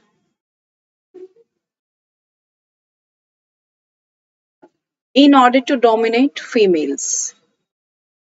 Okay, so they are having many concepts similar to that of Marxism.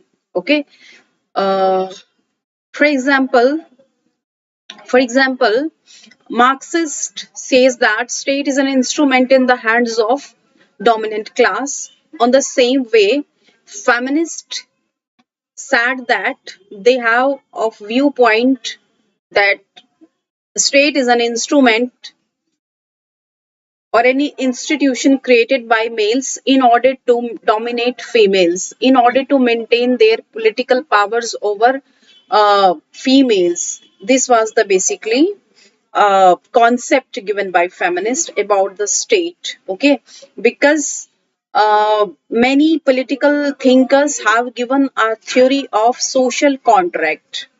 Okay, they have given the theory of social contract. Okay, that state is a outcome of social contract, and this social contract is in between male member, no female was there. Okay, so this was just an agreement between the male members, and that's why state came into existence, and the role of female was overlooked in the formation of state. That's why they called as having some negative interpretation about the, because according to them there is they don't have any adequate representation in the state public affairs. That's why, right? So let's move in. So this is about the state uh, from the feminist point of view, right? And there are many types of feminism. They have give different interpretation, and there were three basic forms of feminism. First, liberal feminism, social feminism, and radical feminism. So we will complete this with different perspective, and here we will understand the basic difference between all these three, why the feminism is categorized into these three categories basically. Okay, and the question is asked in UPSC, highlight the differences between liberal and social feminism. Okay, so here we have to understand the basic and root concept,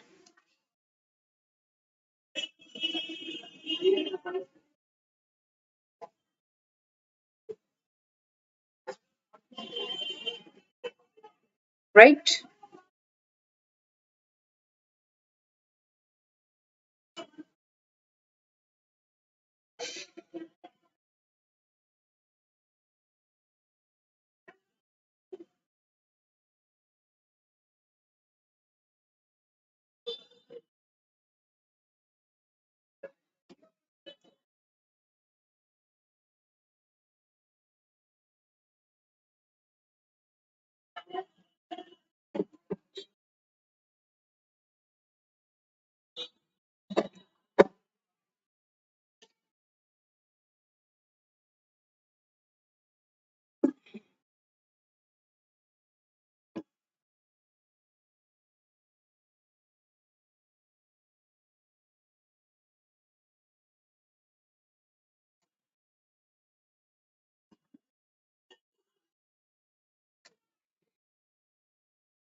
So let's move on the liberal feminism.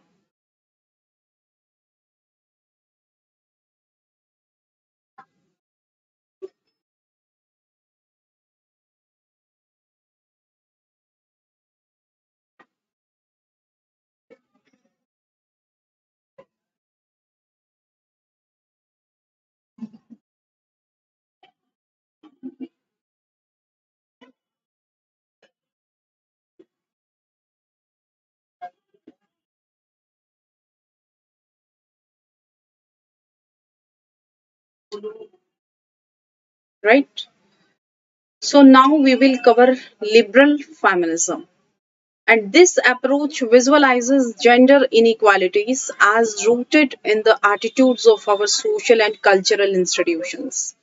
You know, liberals, feminists do not understand women's equality as requiring a reorganization of society, but they do seek to expand the rights and opportunities of women.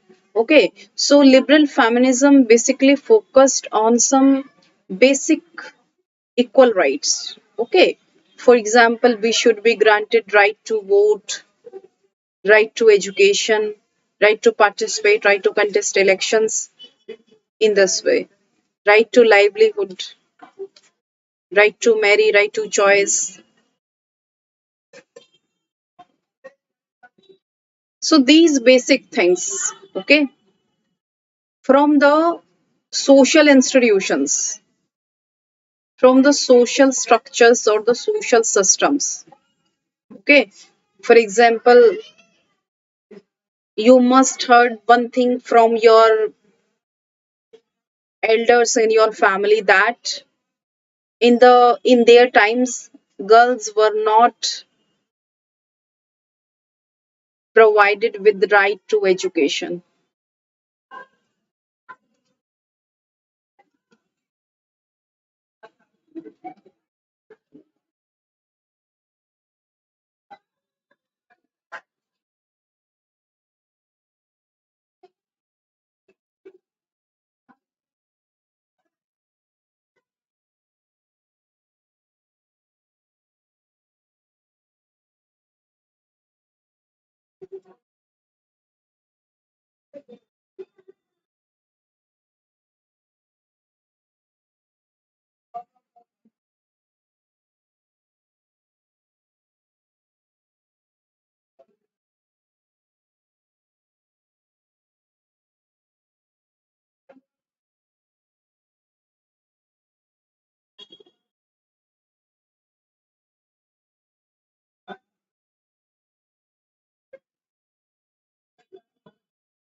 Next one is socialist feminist theory. It advanced the philosophies of Karl Marx. Socialist feminism was a subdivision of feminism that became popular in the women's movement during the 1960s and 70s. Feminist movement of is categorized as new social movement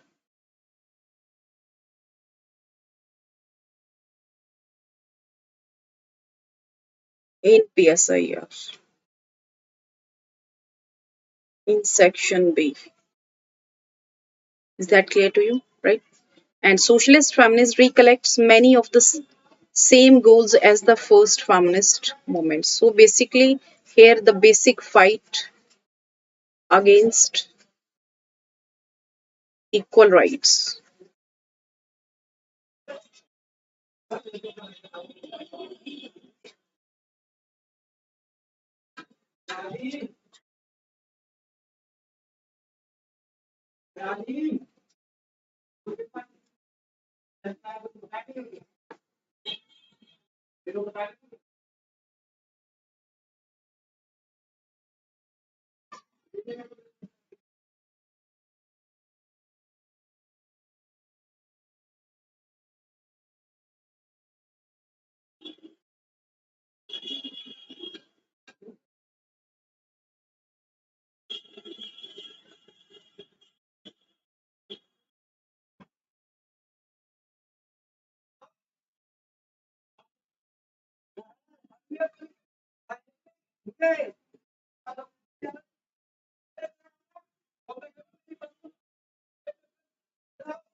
Radical feminist theory.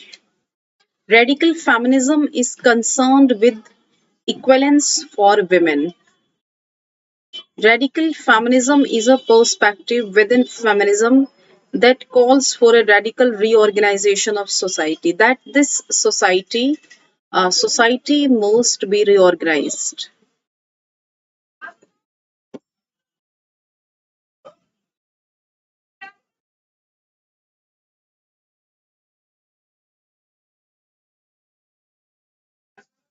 Okay, because this society is male dominated, right? And male dominance is eliminated in all social and economic context. Okay, so that's why it is called as radical. Is that clear to you? Right?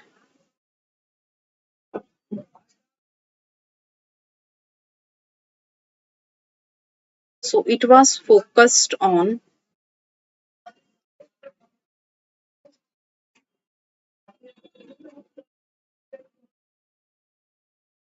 elimination of patriarchy.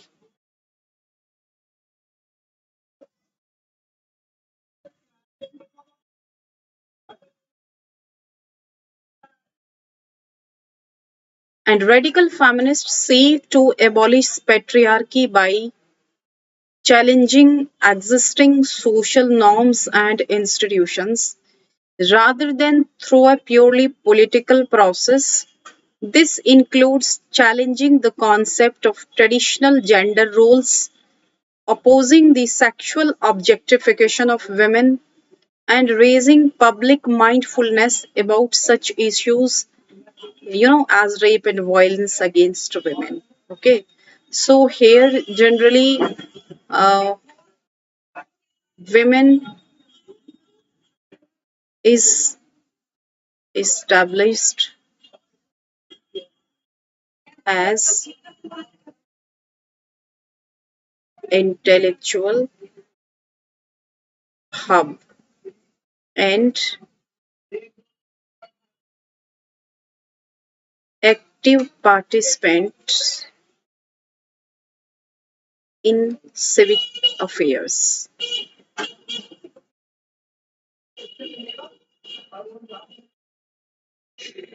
Is that clear to you? Right?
Is that clear to you?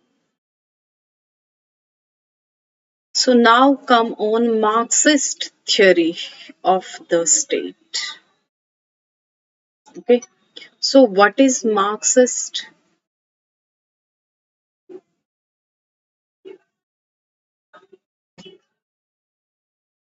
thoughts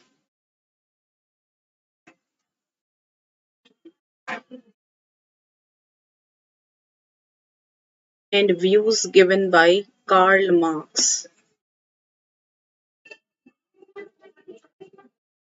and later followers are called Marxism.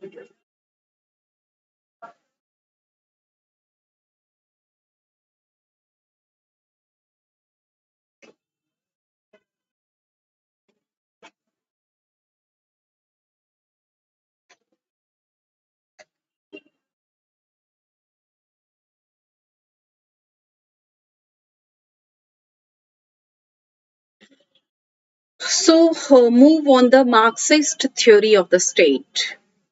First, class perspective on the state is associated with Marxism, and according to Marxism, the state comes into existence when society is divided into two antagonistic. Two antagonistic means two conflicting, disputed, opposite. One owning the means of social production and other laborers. It means society is divided into two categories, first rich and poor. And economic power is in the hands of rich, and that's why in order to maintain their economic power, rich has created a new form of power that is called political power. And political power is manifested by state, right? Features of the Marxist theory of the state.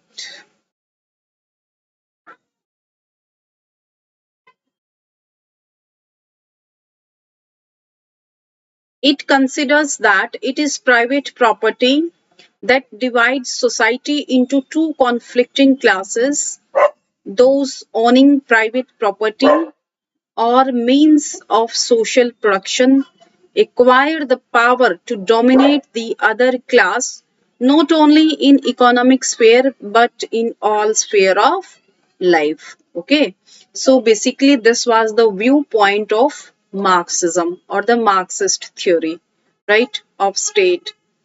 What the Marxists say about the state. This was the biggest thing. This is very, very important from UPSC relevant and exam point of view.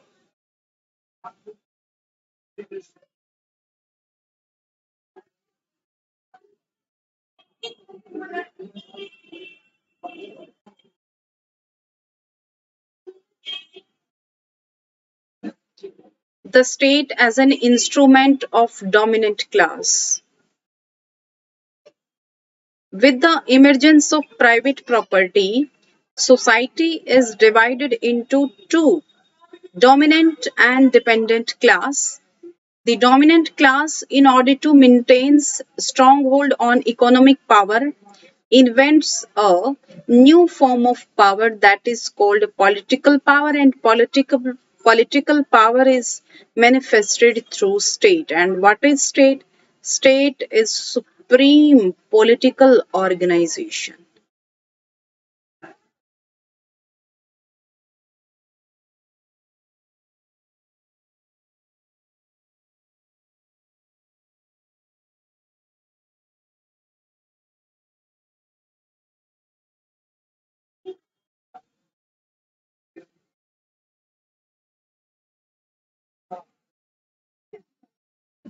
having power or authority, and it is also called sovereignty.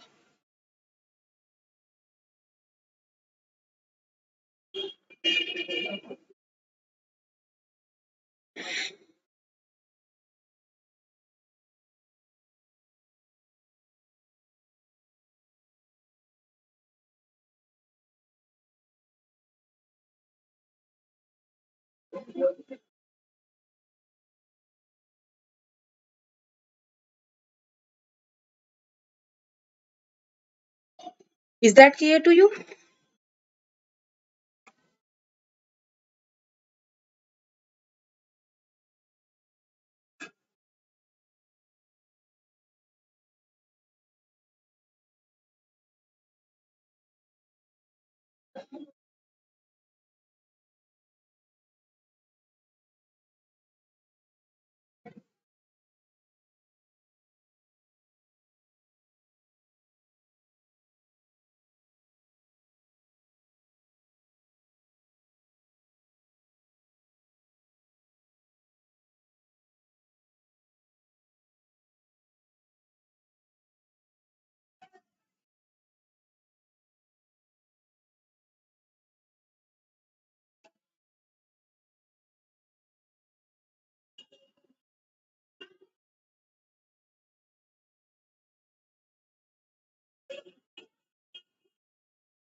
Right. Basically, Marxism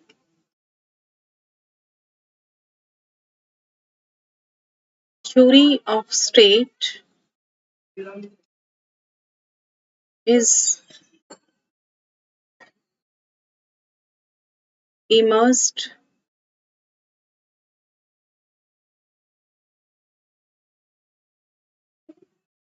against liberalism.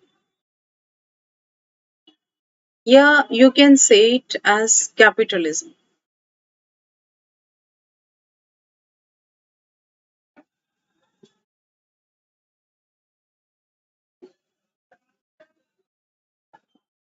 right?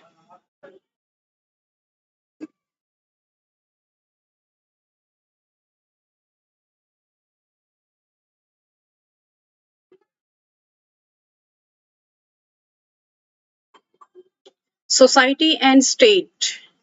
And what further? It's Marxist theory of state. This is basically a very important topic in political science and IR point of view. Is that clear to you? Society and state do not come into existence together. Classical theory treats society as a natural institution and the state as an artificial device. Man is social animal and not political animal. Society is natural institution because it is an essential condition for the production of material goods, and according to for example, as Marx told us that society is a natural institution because it is an essential condition for the production of material goods, and according to Marx, production is most important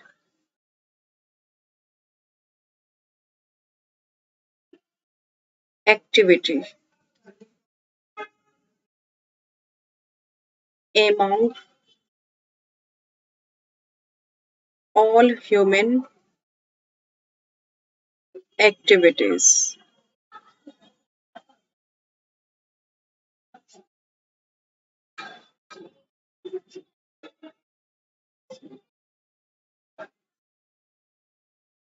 right? So here, state is considered as artificial.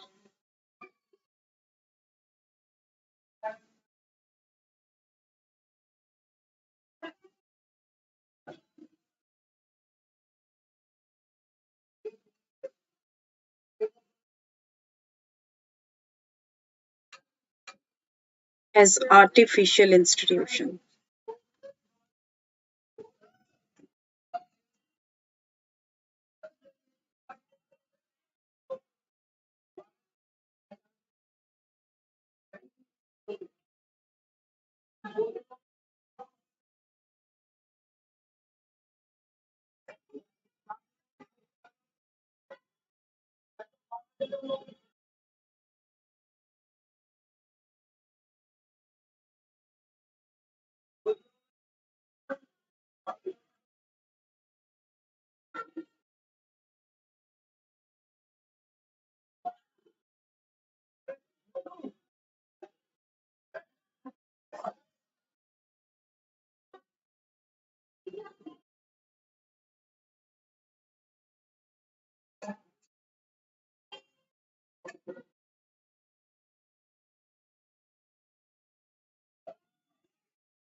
Right? So this is the Marxist theory of state. And here Marx, it is Marxist theory of state.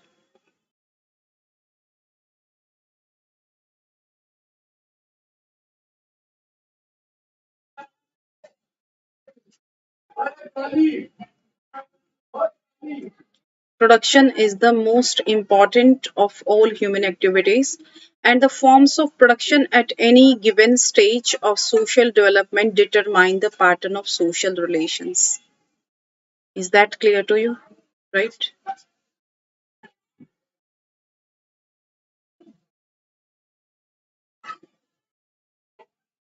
Right?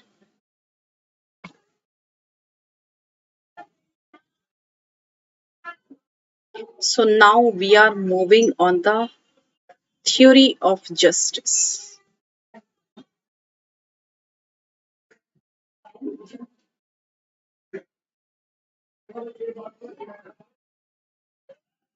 So here we will study different conception of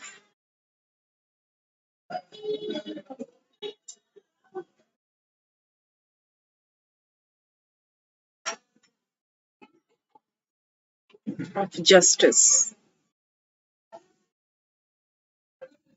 Rawls' theory of justice we will cover very focusedly here.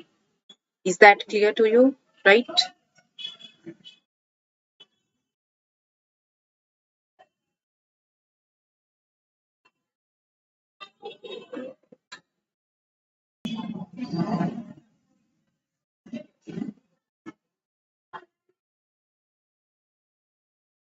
So first of all, we will cover what is the concept of justice.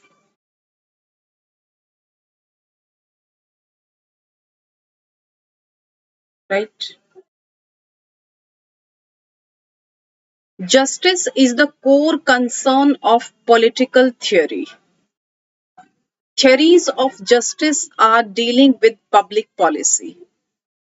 The main concern of public policy is to determine the principles of distribution or allocation of goods, honors, positions, and awards, etc. Is that clear to you? Right?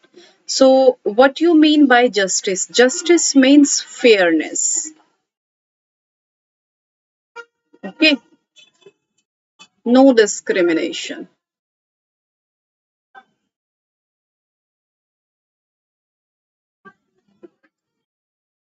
Equality.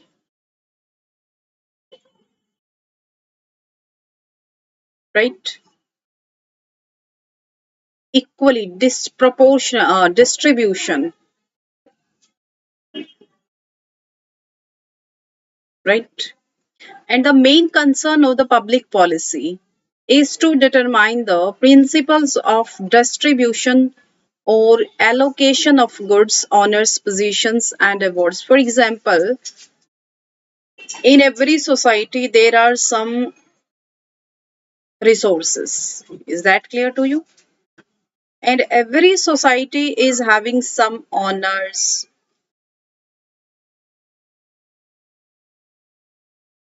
some positions and awards, right?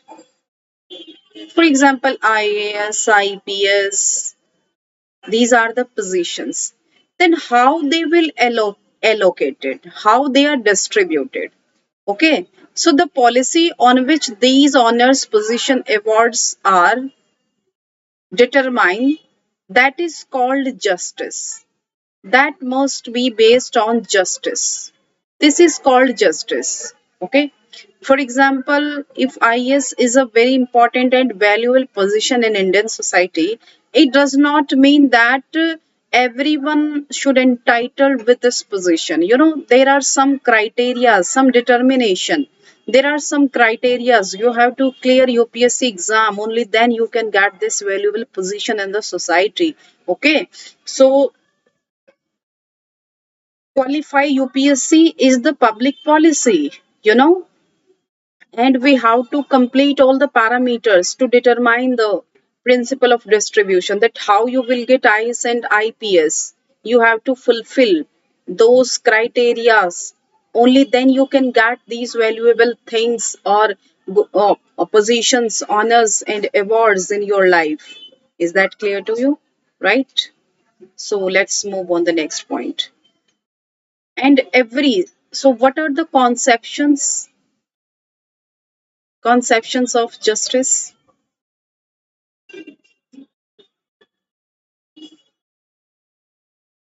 So every political system has to be based on idea of justice. Okay, because without justice any political system cannot survive.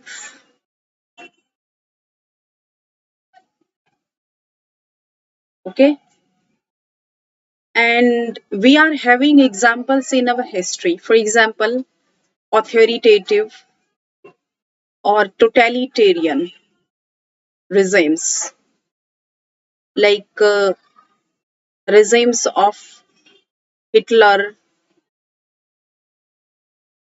Mussolini,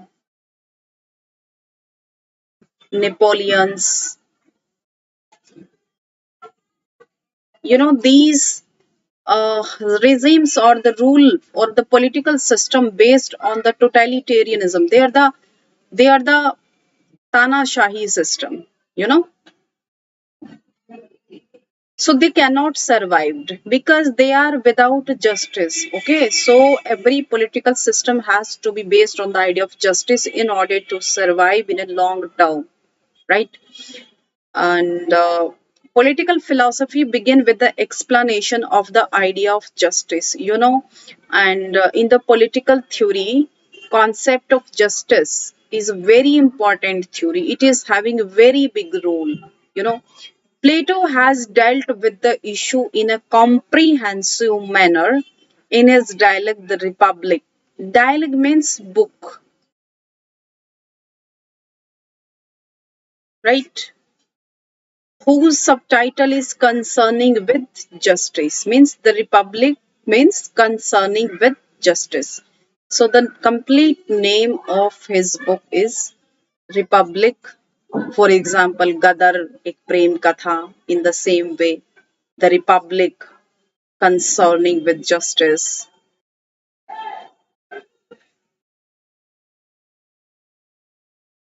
in this way. Is that clear to you? Right?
You know,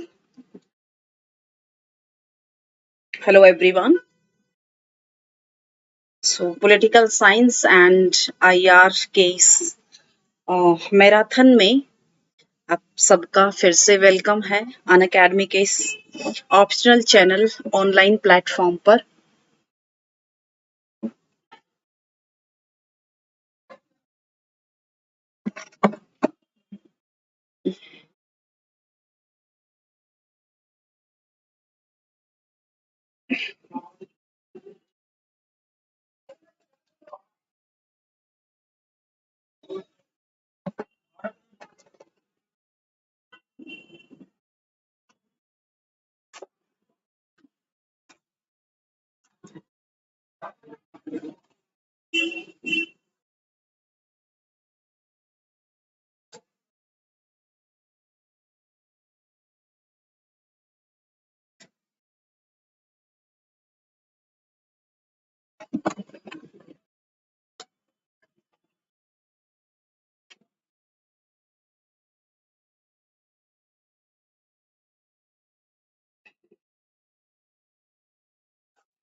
Okay, so guys, we are doing the concept of justice.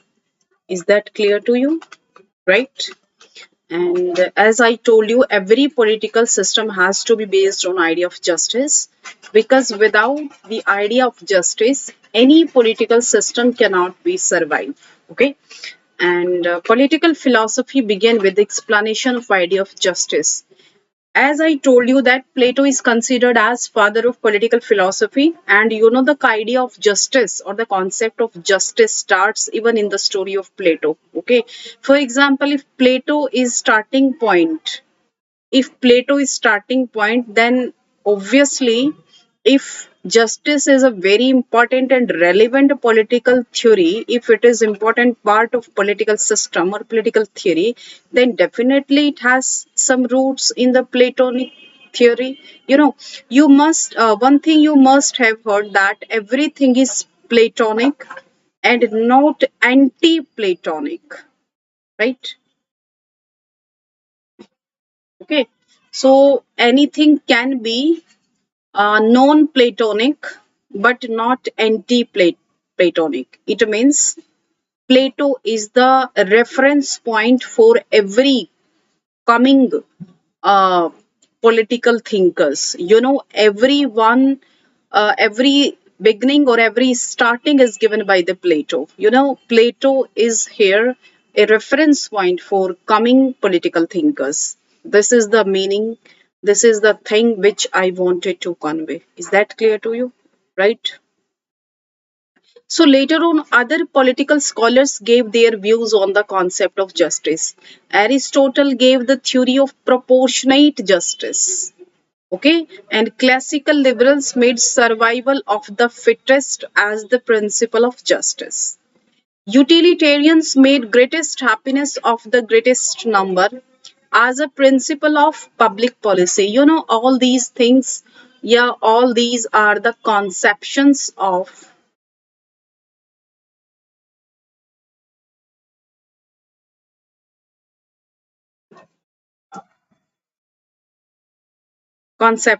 justice.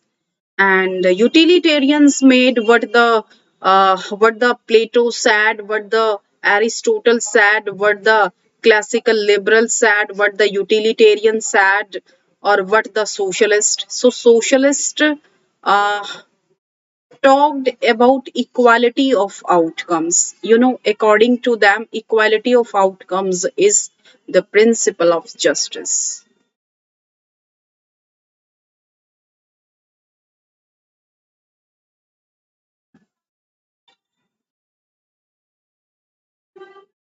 Is the principle of justice. Is that clear to you? Right? And justice is a matter of debate, or justice is a contested justice, or we can say it as,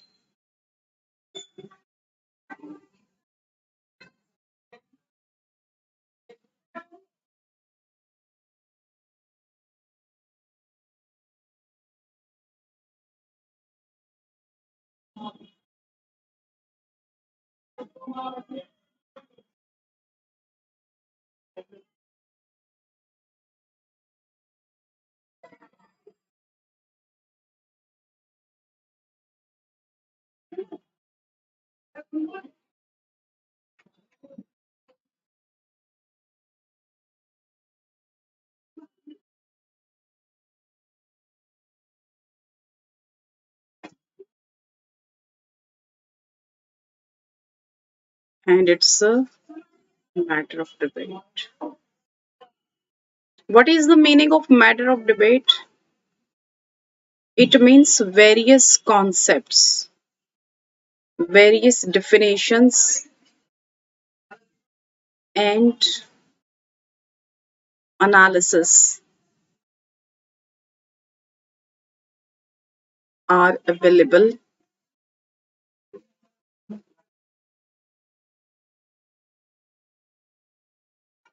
to define the concept of justice.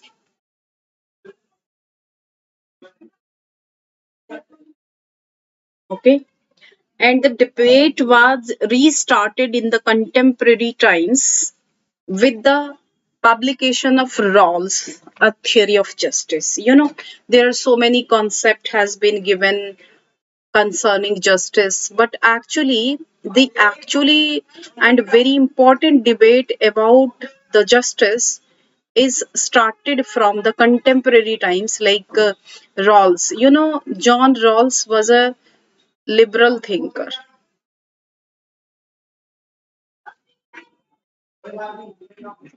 He was a liberal thinker. Is that clear to you? Right? So, significance of Rawls as a thinker. So, first of all, we will consider it. And his work on justice is treated as the work signifying the rebirth or revival of political theory. Basically, John Rawls was his main focus was his Rawls' main objective was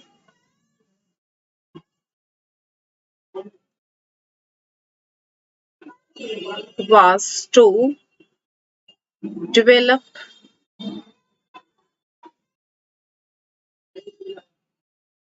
a grand theory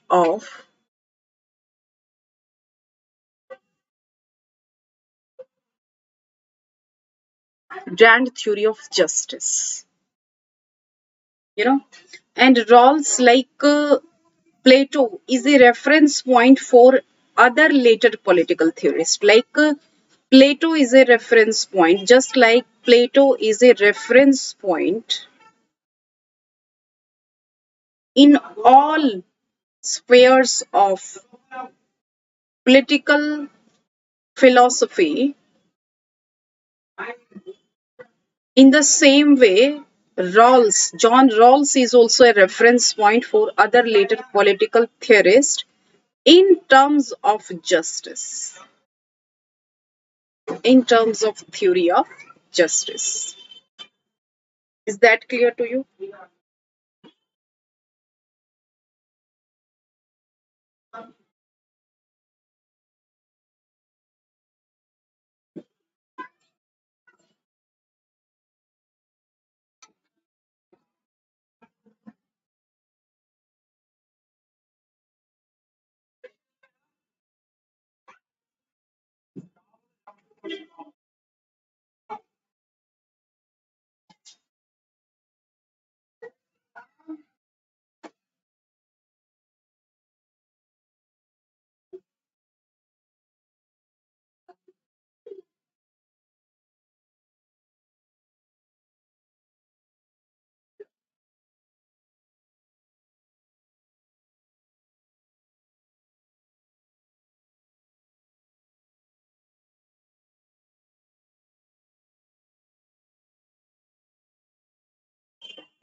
Is that clear to you? Right? So, this is the significance or importance of John Rawls, because John Rawls is a reference point for other later political theorists in terms of like Nozick or Amartya Sen. Because after Rawls, Nozick and Amartya Sen has promoted the concept of justice. You know, and none of the contemporary thinker can overlook the contribution of Rawls. You know, Rawls is obviously a reference point later thinkers,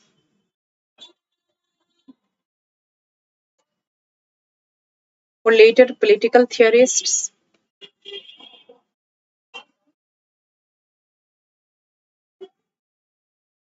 right?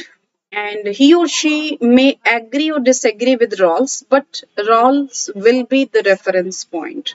Okay, for example, I have given some idea about that. Anything may be Platonic or non-Platonic,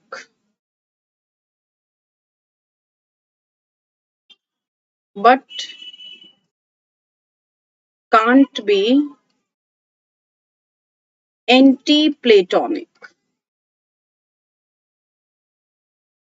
It means there is nothing beyond the uh, outside the Platonic theory or Platonic political philosophy. Everything revolves. That's why Plato is called as father political philosophy. Plato is the reference point. Every political theory revolves around the philosophy of Plato. You know, either it is justice, equality, rights, democracy, you know, each and everything revolves around because about everything Plato has given their views, their points. Is that clear to you? Right? So that's why it is sad that he or she may agree or disagree with Rawls, but Rawls will be the reference point for later political theorists. Is that clear to you? Right? Now we are talking about the perspective of Rawls as a thinker. You know, he belongs to the school of social liberalism or positive liberalism. You know, positive liberalism, as I told you, positive liberalism means neoliberalism,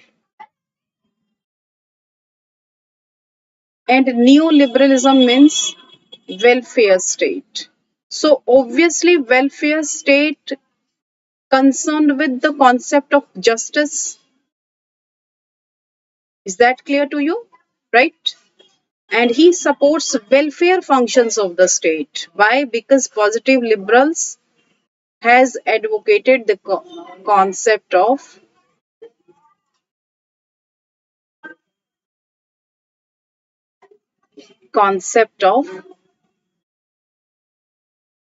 welfare state, right? And some scholars also put Rawls under the category of egalitarian school for his concern for least advantaged section of the society. So obviously, and the concern or providing justice to least advantaged section of the society is the prime concern of the welfare state, and especially the positive liberals. Okay, and Rawl belongs to this school. That's why he has advocated the concept of justice in such a important view, or such an comprehensive or justice manner. He dealt with this concept. Is that clear to you? Right? Rawls is also one of the most criticized thinkers too, because communitarian criticized him very much, and he has been criticized by almost all schools of thoughts like sociologists, libertarians, and communitarian, as well as feminists, you know.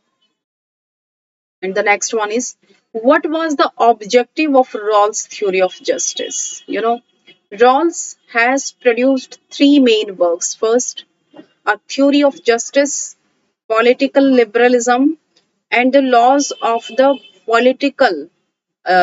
people. Sorry, and these books has been written in response to the criticism by communitarians through his theory of justice. Is that clear to you? Right? So this was the okay, and here the main objective of Rawls was to develop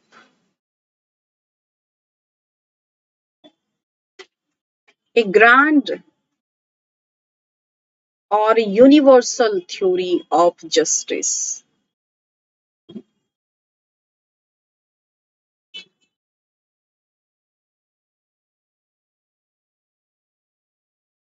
This was the basic objective, right? And basically, these questions posed by the scholars due to emergence of global civil society, his major work of theory of justice. In this work, the objective of Rawls is to produce a grand theory of justice. This was the main work. Is that clear to you? So you have to focus here on this point, right? So a similar project like that of Plato's Republic, like Plato, Rawls is also wanted to give the ultimate idea of justice, means such idea which will be applicable, which is applicable, means such universal idea which uh, which is applicable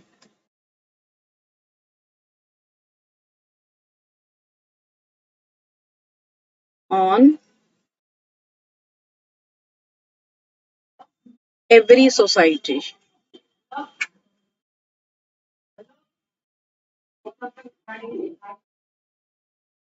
without any discrimination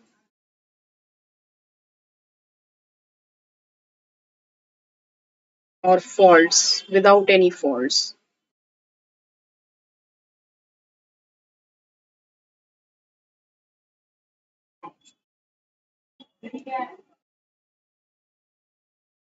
The principle of justice, which will be absolute or universal, which can be applied to every society. Okay, so this was the means the principle which he means Rawls will developed in his theory. So those principles of justice will be absolute or universal, means they can be applied to every society. You know, either it will be USA, either it will be Britain, either it will be India, Sri Lanka, Thailand, Singapore, whatever, you know. So these principles. So this was the main objective of John Rawls. Is that clear to you, right? Next. Now we will understand the approach to develop grand theory of justice, right? He describes his theory of justice as purely procedural, you know, rather than end state theory. So this is very important. So why he described his theory of justice as purely procedural rather than end state theory? It means the theory which is biased in favor of a particular theory. End state theory means a theory what is the meaning of end state theory? The meaning of end state theory is which is biased in favor of a particular society idea. So this theory is treated as biased theory where end is predetermined. Okay, so what is the example of end state theory? So Marxism is the example, right? Marxism is the example of end state theory, right? Why it is means some biased theory. Why it is biased theory? It is because for Rawls, Marxism is an end-state theory because which is biased in favor of the working class, right? In favor of the working class. That's why, according to Rawls, where uh, end is predetermined, end state theory, and means what we will get, it is predetermined. Okay, and what is the meaning of procedural means we will get whatever we will get, it will be decided through a process will be there, and then the result we will get that will be applicable. That is why it is categorized as justice. Okay, because justice does not mean that you are predetermining or you are biased. If you are biased and if you are predetermining, it means that thing is completely absent from the concept of justice. Is that clear to you, right? Next, he suggested his theory is purely procedural. Why? What it means? What is the meaning of purely procedural? You have to understand it.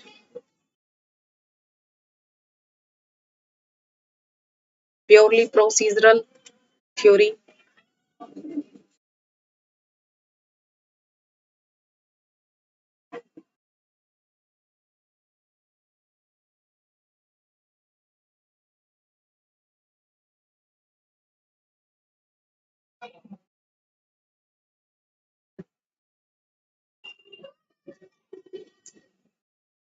It means the principle of justice, which can be accepted as universal, should be the product of the most rational process. Okay, means procedure means which is accepted, means procedural theory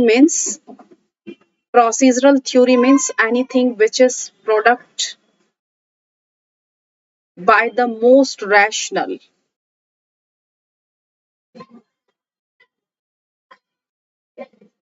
by most rational procedure.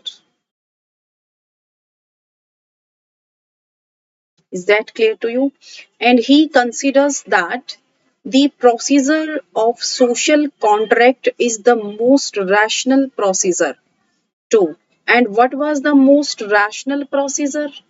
Social contract. Social contract is the most rational because according to liberalism, what the liberalism says that man is rational. Okay, man is rational, and Rawls called his theory as procedural theory, not end state theory. You know, so this is not predetermined that man will be rational and he will decide this will be justice, this will be equality, this will be the principle of justice. You know how the just things will be decided, how the honors, how the criteria are determined. In the all these things are not determined. A social contract is the rational procedure, and he considers that procedure of social contract is the most rational procedure to derive the principle of justice. It means all the principle of justice are not predetermined. They are derived through a rational process, through a rational procedures. That's why. Okay. So this was the main thing. This was the main objective, basically. Is that clear to you? Right? I think these things are much clear to you. So are you able to understand what I am trying to say to you? Right?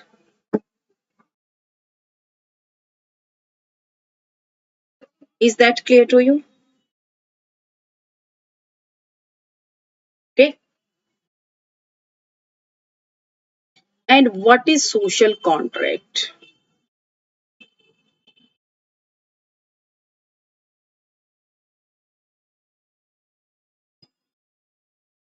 Social contract is supposed to be rational process because it points towards the participation of the people in deriving. You know this thing, social contract, agreement among social persons, among society or peoples, right? Deriving the principle of justice. The principle of justice are not imposed on people from outside or by any external authority. It has to based on their free will or free choice. That's why the principle of justice are just. That's why they are decided. Okay. And social contract is most rational procedure. Okay. That they have decided all the principle of justice are based on their free will or free choice. They are not imposed on people from outside or by any external theory. That's why he called his theory as purely procedural.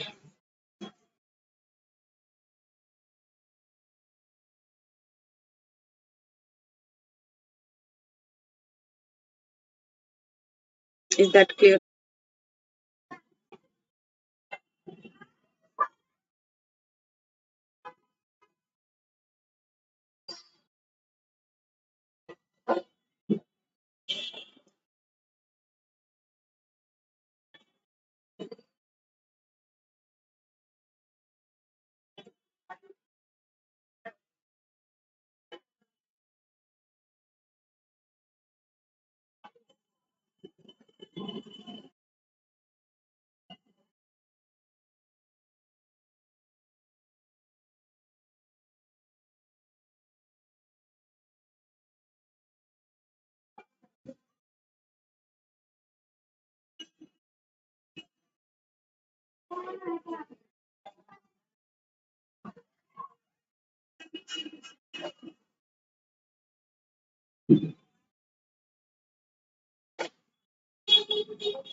Right? So let's move on the next. And the procedure of social contract, the original position.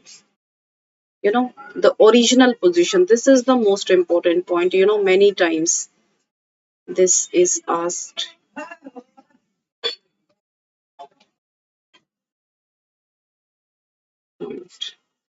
Original position.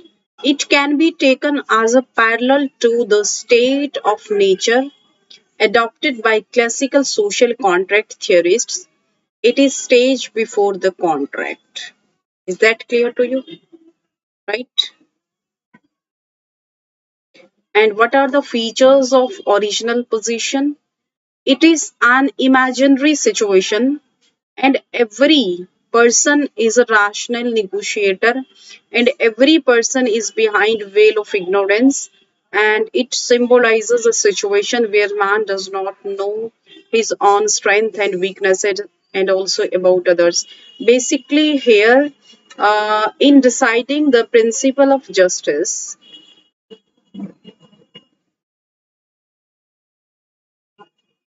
in deciding the principle of justice, completely unbiased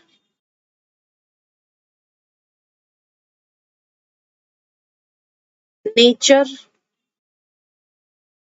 is applied, right? This was the very biggest thing. Is that clear to you? Right?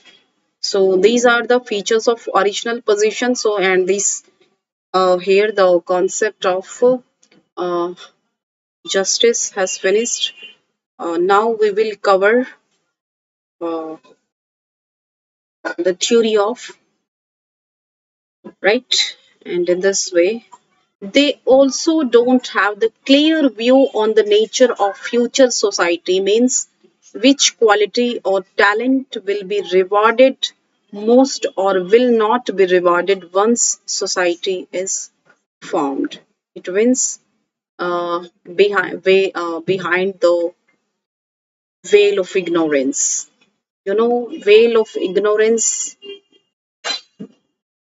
denotes completely impartial attitude of society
right?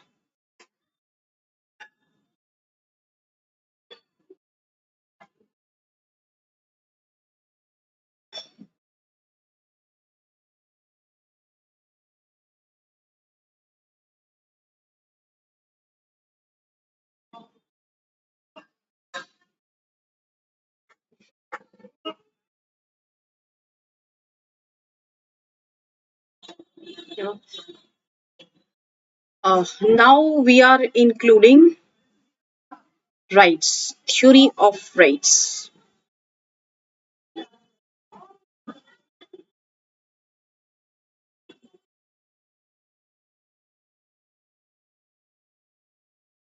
This is also very important topic,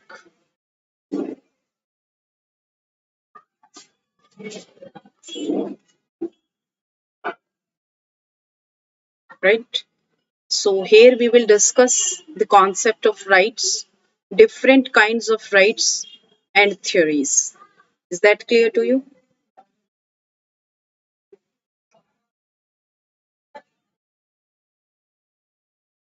This is actually mentioned in our syllabus of UPSC, rights, meanings and theories, different kinds of rights, concept of human rights. Is that clear to you? Right? So let's move on. Fundamental human rights concepts, right? Human rights are universal, indivisible, inalienable, and interdependent. And they are universal because everyone is born with and possess the same rights, regardless of their background, nationality, place of living, or status. Is that clear to you? Right? As I declared many times in every optional classes that the theory of or the concept of or the issue of rights starts from the begins from John Locke.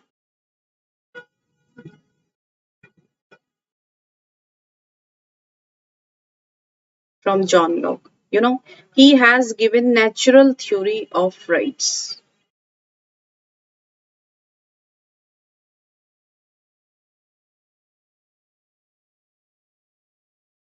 Natural theory of rights,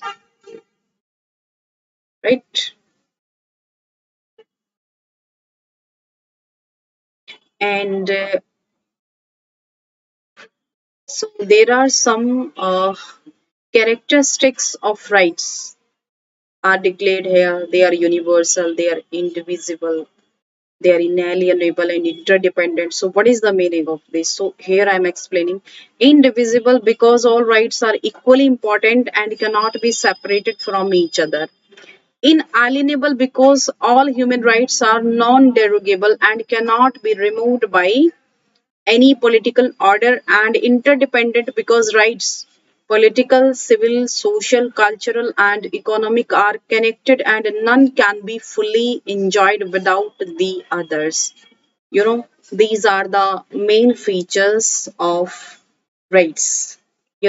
These are the characteristics or features of rights.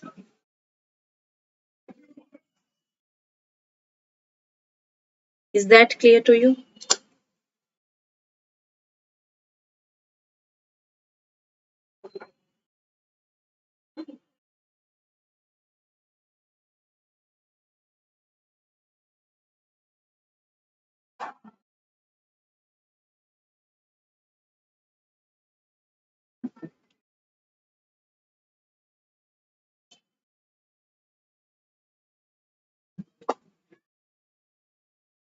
Hmm?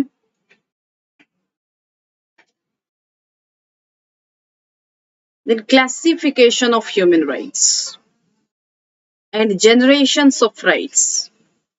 This classification was introduced by Karel Basaf, who was the first Secretary General of International Institute of Human Rights in Strasbourg in 1979. Question comes from here. In 2019 means the three generations are supposed to follow the three principles of French Revolution: liberty, equality,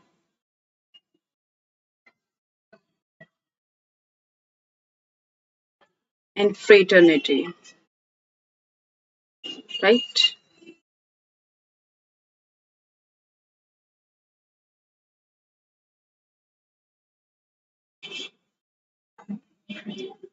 The first generation is composed of the civil and political rights, which have been recognized at the end of 18th century at a time when political regimes compatible with political liberties were emerging in Europe, right? And there are two subcategories of civil political rights: physical and civil security, and individual liberties. I think this is very simple. You can understand it very well, right? So you need not to worry about it all,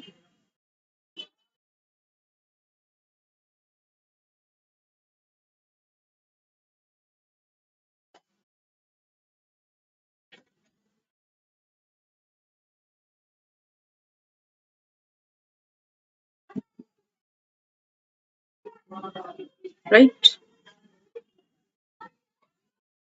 And these rights are negative in nature, which means that to implement them, the government simply has to refrain from infringing upon them. And many of the rights in this generation are based on the US Bill of Rights and the French Declaration of Rights of Man and of Citizen. Additionally, the International Covenant on Civil and Political Rights outlines the global framework for this type of human right.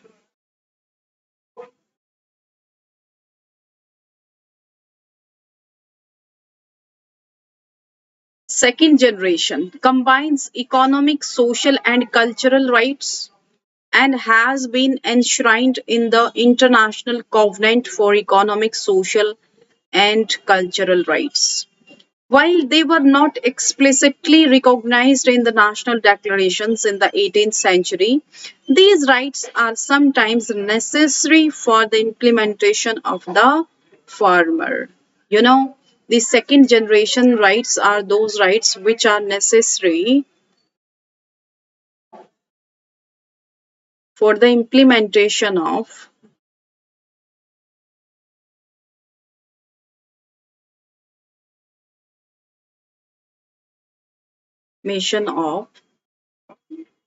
civil and political rights.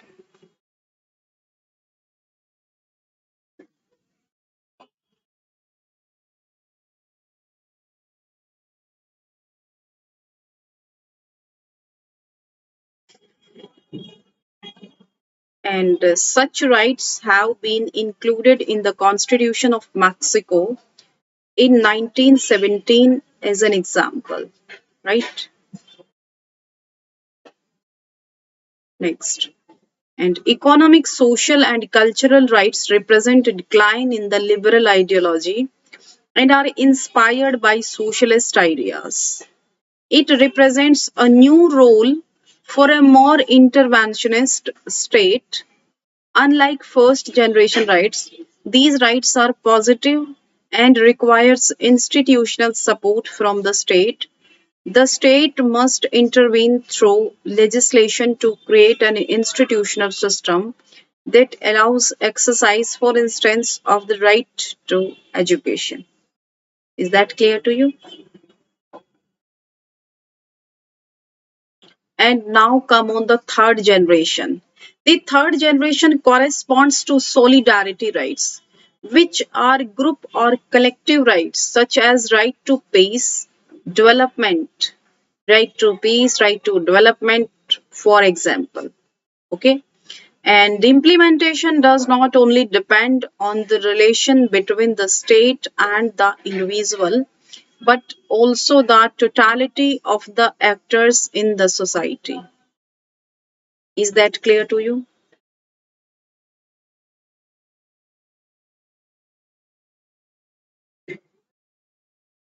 So these are also very simple. You can, right? And now, consequently, as these rights often do not carry official legal status and are soft law, there is a need for both national governments and the international community to recognize them.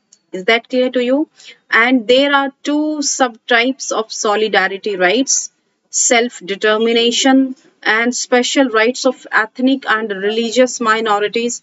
And most recently, these rights may include the right to natural resources and a healthy environment.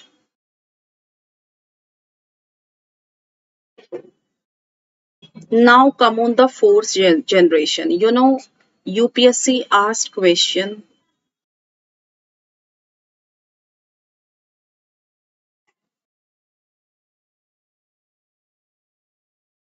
from fourth generation human rights.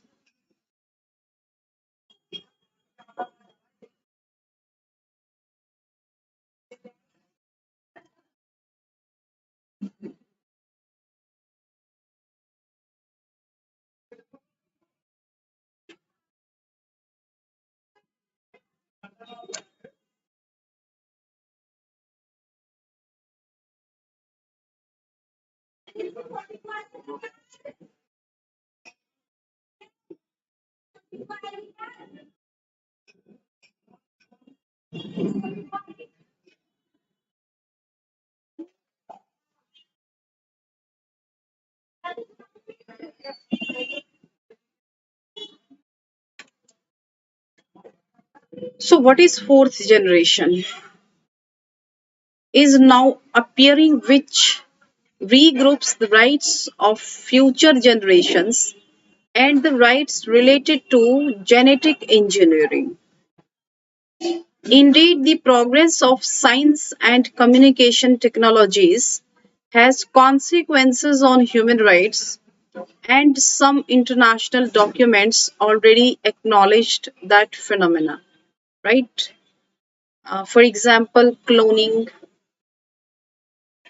medical science has been developed.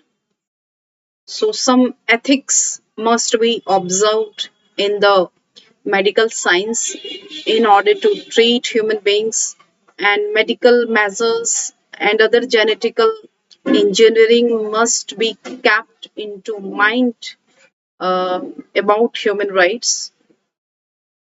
So this is notable the case in Europe with the Convention for the Protection of Human Rights and Dignity of Human Being with regard to the application of biology and medicine.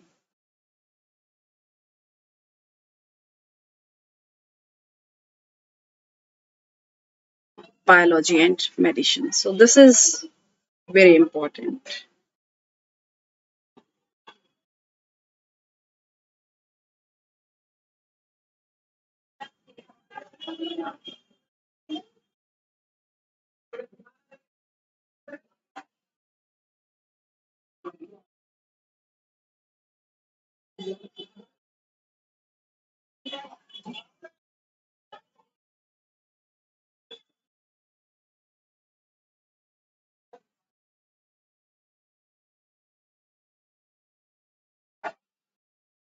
So all these things are very important. You have to understand the basic things about human rights and how the rights get developed from first generation to fourth generation.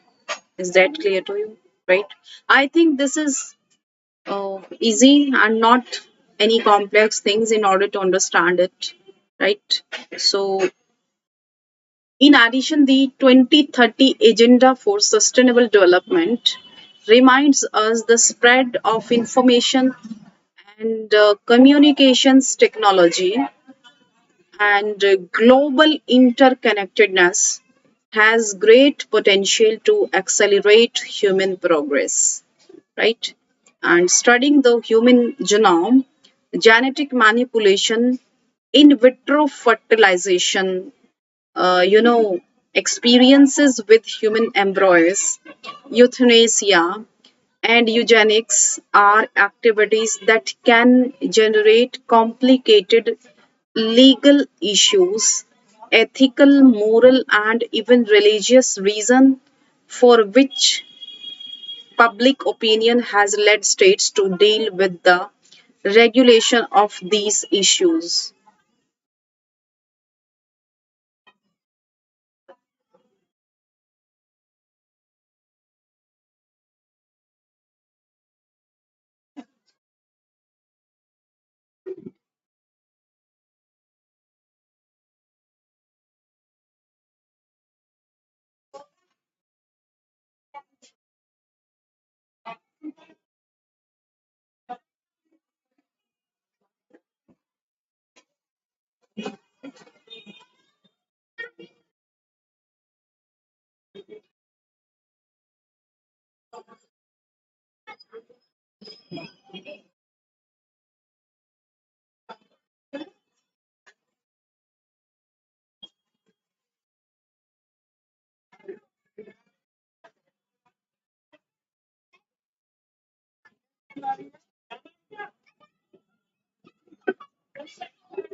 So now we will talk about the different kinds of rights. First, natural rights. Faith in natural rights is strongly expressed by several scholars. They hold that people inherit several rights from nature before they came to live in society and state. They used to live in a state of nature, right? In it, they enjoyed certain natural rights like the right to life, right to liberty, and right to property. Natural rights are parts of human nature and reason. Here, basically, as earlier I told you that John Locke,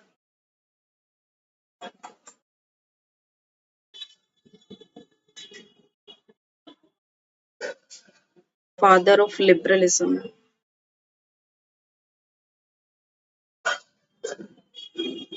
gave a theory of natural justice,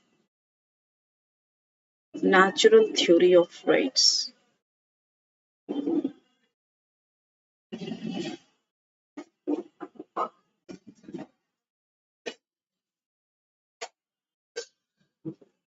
He held that man is born free with certain rights.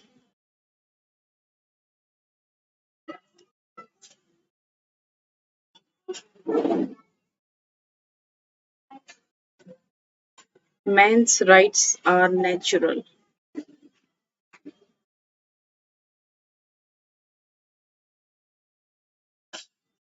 and they are not given by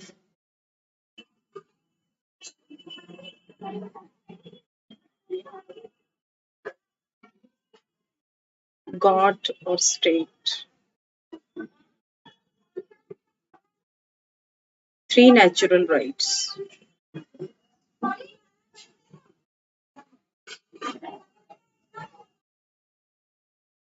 First, right to life,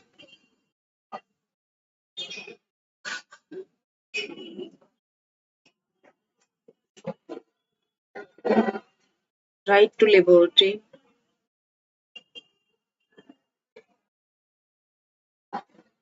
right to property.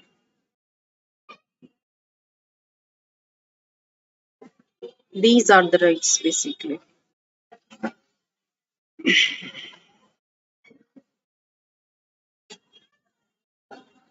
Is that clear to you? Hmm?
Okay, so these are the natural rights, theory of natural rights. Okay, so you will keep these three rights given by John Locke in his natural theory of justice. Sorry, natural theory of rights, beta. Sorry. It's natural theory of rights, not justice. And this theory was given against theory of divine rights.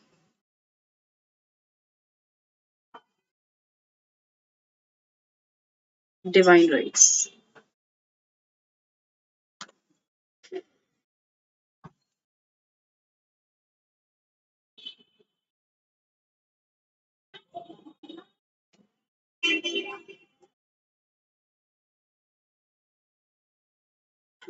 Then we talk about the moral rights. What are the moral rights? Moral rights are those rights which are based on human consciousness.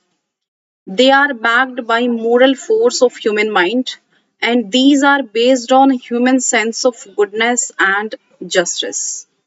These are not backed by the force of law. Sense of goodness and public opinion are sanctions behind moral rights.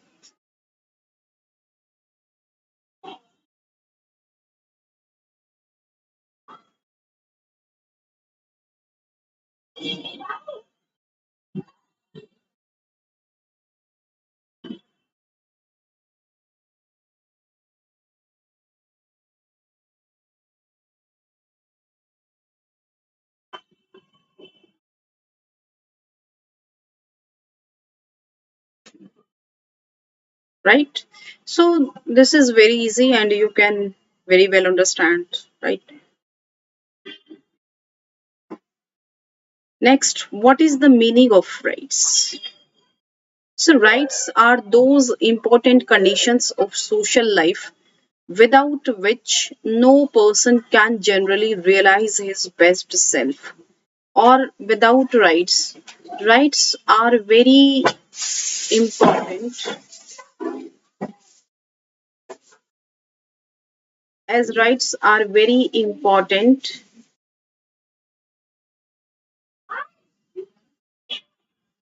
which are necessary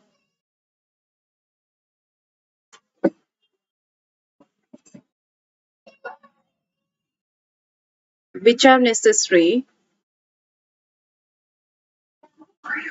to develop individual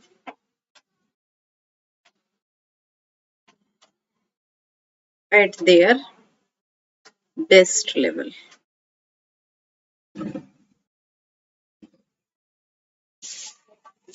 right? And these are the essential conditions for health of both the individual and his society. And it is only when people get and enjoy rights that they can develop their personalities and contribute their best services to the society. Is that clear to you? Why the rights are essential for individual and society? For example, if any community or any individual is not entitled with their rights, then they maybe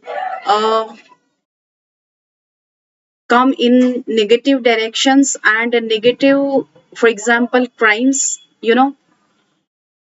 and negative direction is always in harmful to any society. That's why everyone must be entitled with certain rights, and it is only when people get and enjoy rights that they can develop their personalities, for the development of their complete personality, from political perspective, from economic perspective, from social perspective, and from psychological perspective. It's very important. It's very important to grant rights to individual or to everyone. That's why. So this is the basic concept of rights. And the next one, in simple words, rights are the common claims of people which every culture, society recognizes as essential claims for their development and which are therefore enforced by state. Is that clear to you? I think this is very important from exam point of view, and you have to understand these things from basic perspective too. Is that clear to you?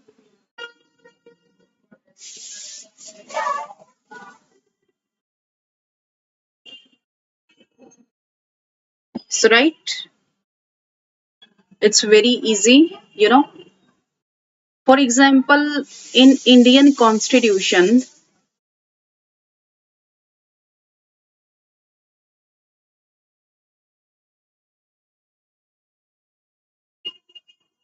if in Indian constitution, in part third, if fundamental rights were not given, what will happen? If fundamental rights will not be there, then can we develop ourselves? Can we get education? Can we get opportunities? Can we get right to equality, freedom of religion, freedom of speech and expression? How? So these fundamental rights are necessary or essential claims. These are essential claims. These are mandatory, means there is no alternate for rights.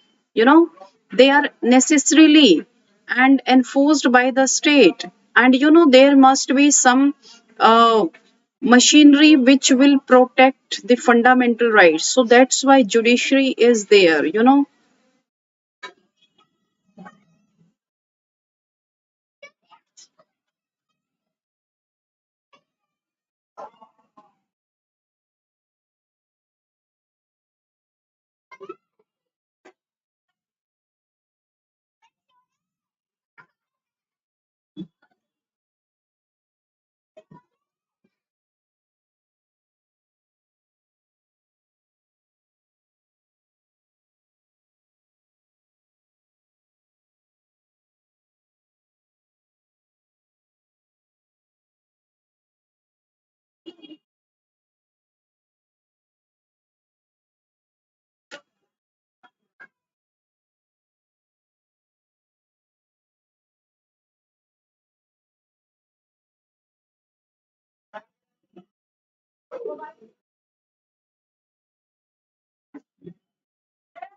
So there are some definitions,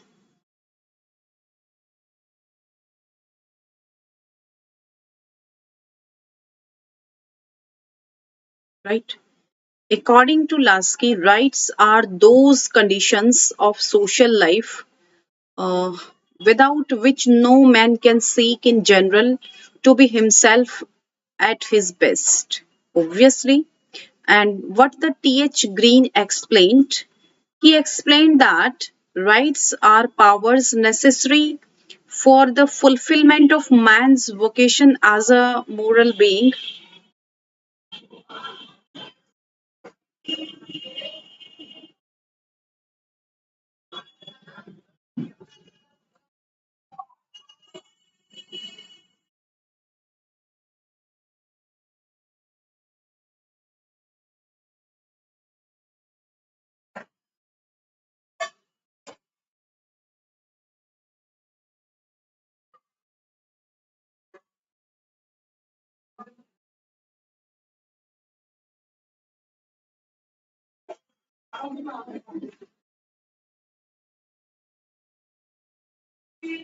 And what the Beni Prasad stated that rights are nothing more nor less than those social conditions which are necessary or favorable to the development of personality. Is that clear to you?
Is that clear to you? Right? So these are some definitions.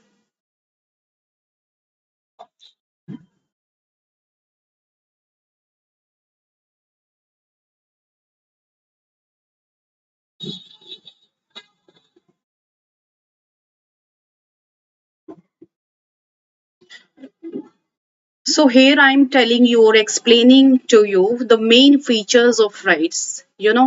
What are the features or the characteristics of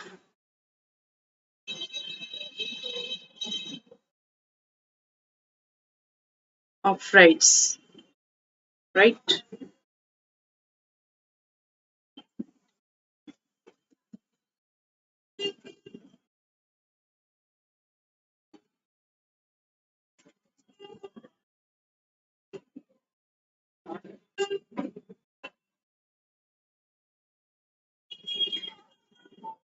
Uh, tomorrow I will take tomorrow I will take previous year's questions tomorrow, right?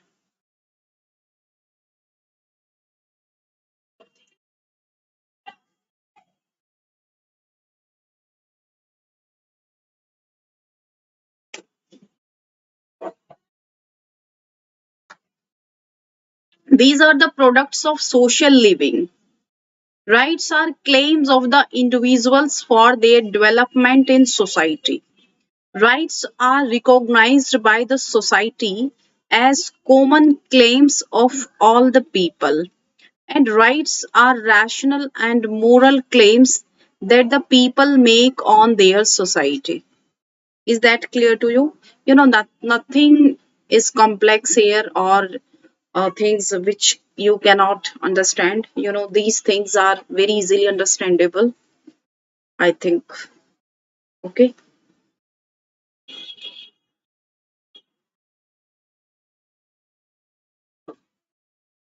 So, since rights are here only in society, and these cannot be exercised against society.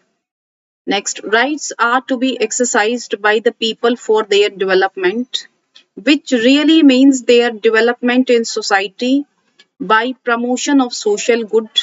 Rights can never be exercised against social good, and it is the duty of a state to protect the rights of the people. Is that clear to you?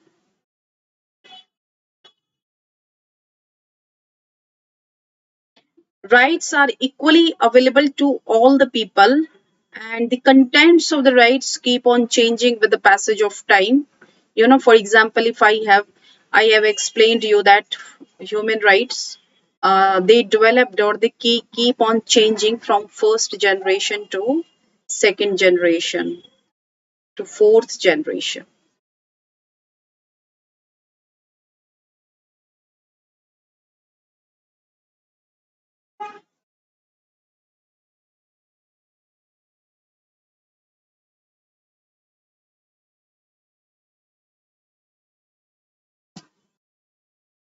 And rights are not absolute. It means they cannot be absolute. These always bear limitations deemed essential for maintaining public health, security, order, and morality. For example, present scenario is corona crisis. The global level, at globally, we are facing the situation or crisis of corona, COVID-19.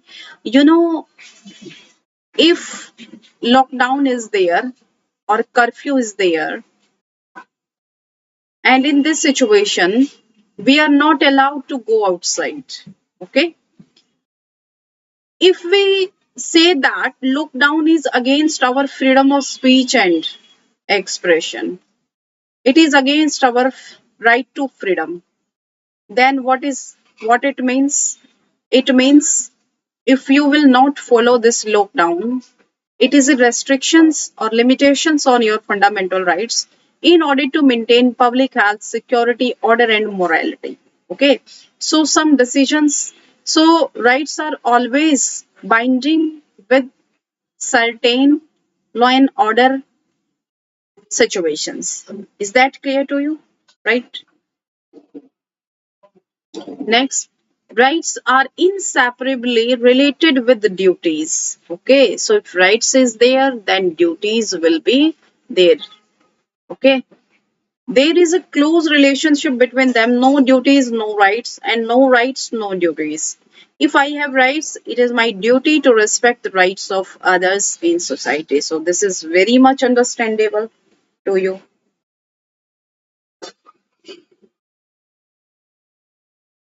And rights need enforcement, and only then these can be really used by the people, and these are protected and enforced by the state. Okay, so what are the theories of rights?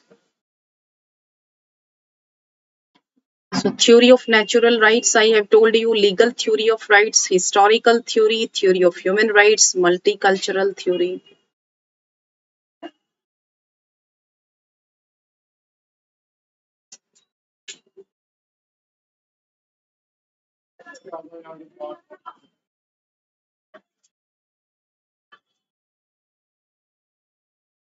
So legal theory, theory of natural rights, I have already given you, right? John Locke, the most influential political philosophers of the modern period.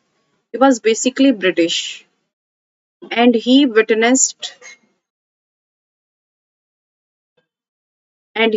eyewitness of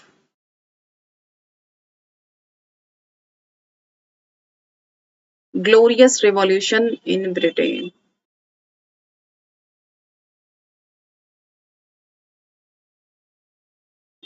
And what is the meaning of glorious revolution? Glorious revolution where absolute monarchy converts into.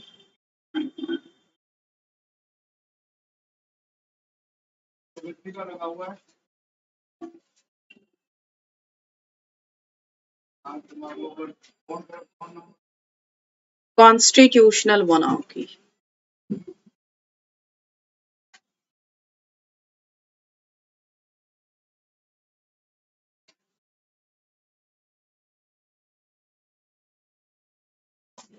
Argued that people have rights such as the right to life, liberty, and property that have a foundation independent of the laws of any particular society.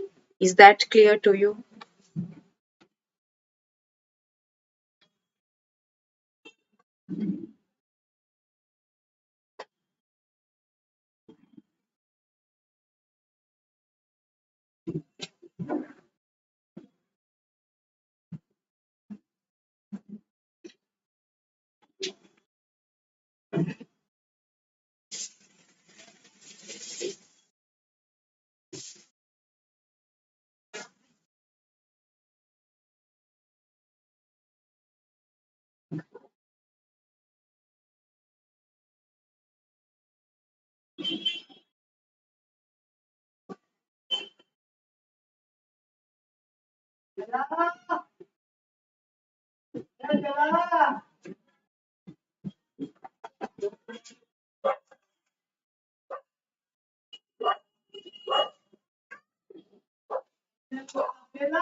Right? So, as I have explained many times the theory of natural rights,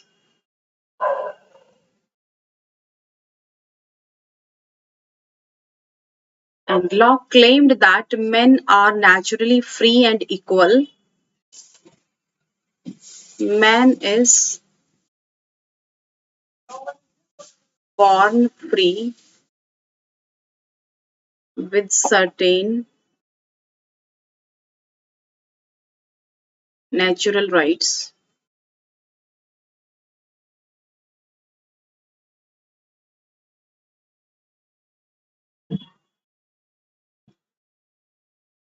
They are not God gifted or state gifted, state, God or state gifted.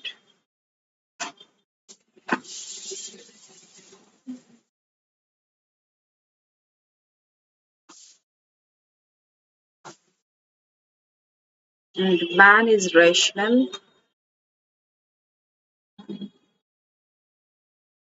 and can be best judge of his bads and goods.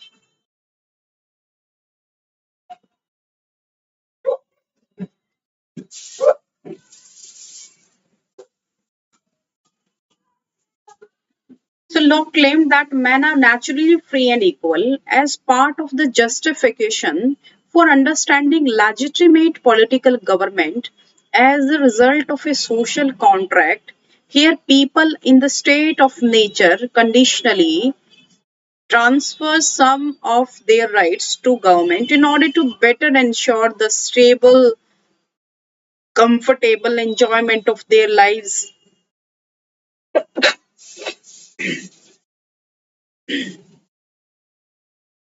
Comfortable enjoyment of their lives, liberty, and property. Right? This is called the social contract.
Legal theory of rights. Legal rights are those rights which are accepted and enforced by state. And any defilement of any legal right is punished by law. And law courts of the state enforce legal rights. You know, and these rights can be enforced against individuals and also against the government. Is that clear to you? Right?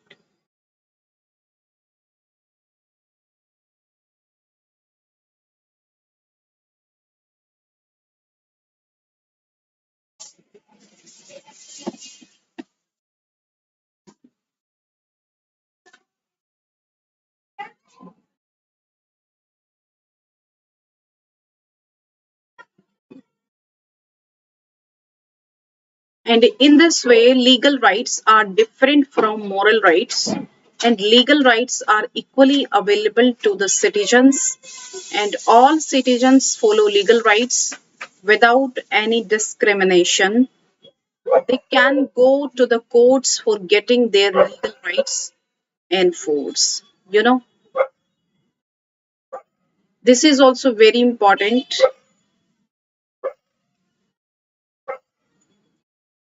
you know, and very UPSC specific.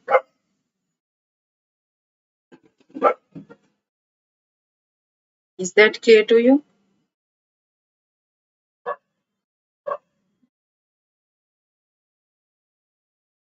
Okay. So, legal rights, what are the legal rights? Legal rights means which are claimed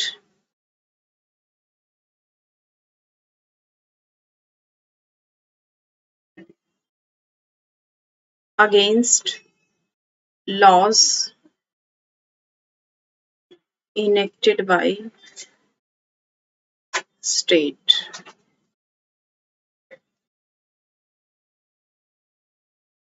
If by state laws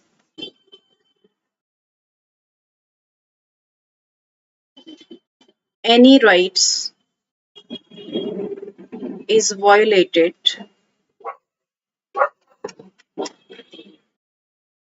then we can claim in judiciary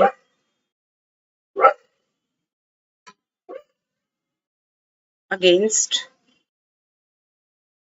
individual and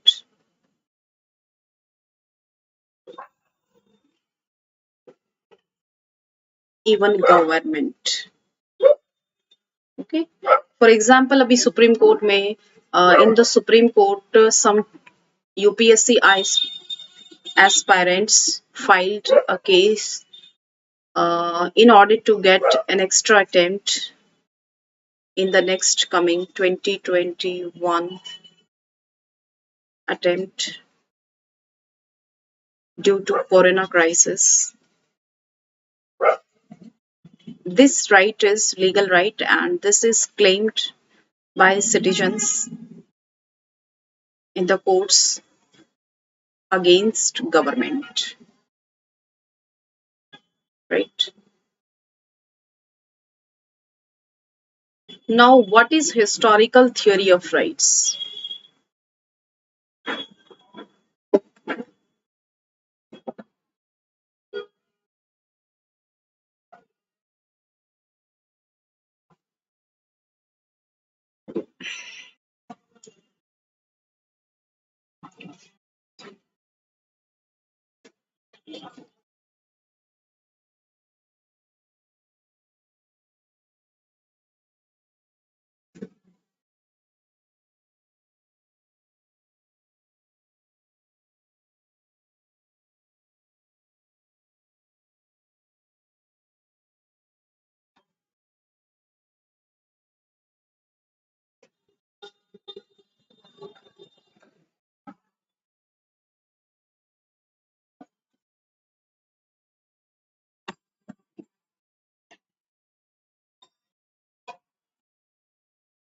You know, and what the historical theory of rights says, rights are product of historical evolution.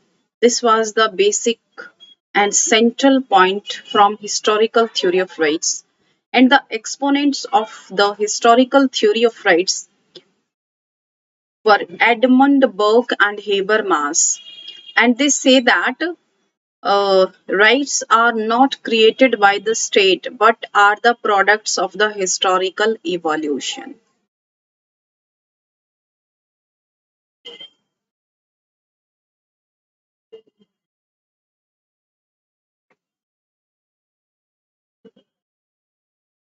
What are the historical evolutions? Is that clear to you?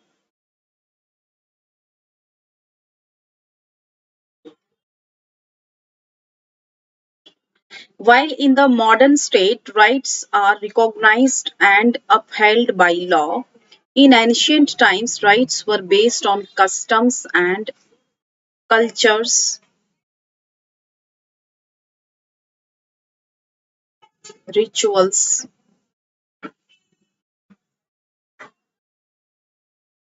Okay. So basically, it is very true that rights are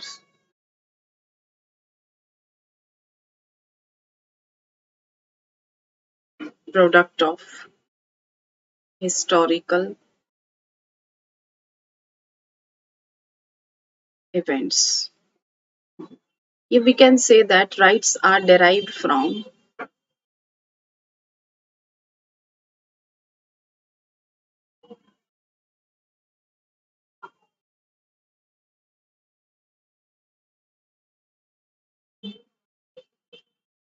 historical underpinnings,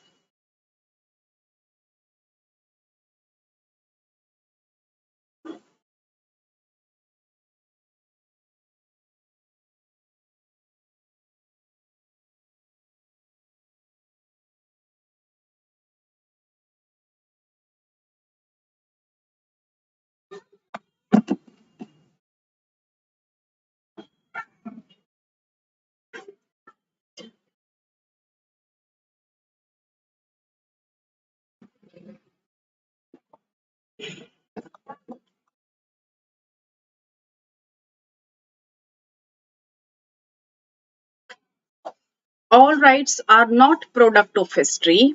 Only some rights are the result of historical evolution. Basically, some criticism is also available here. Okay, because many rights are based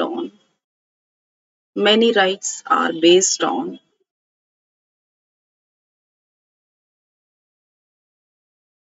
innovations and social process,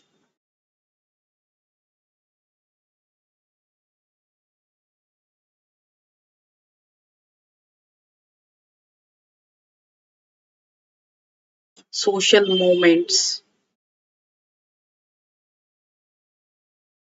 Is that clear to you? Right?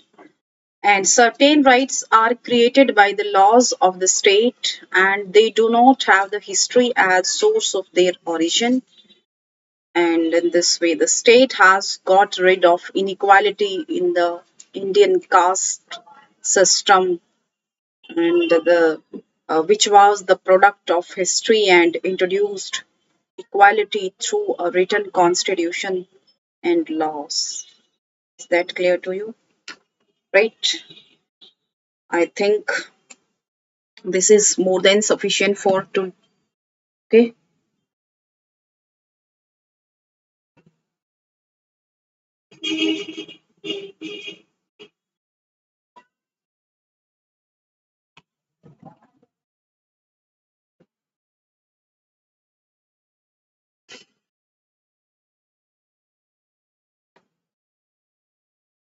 Okay. Sufficient for you.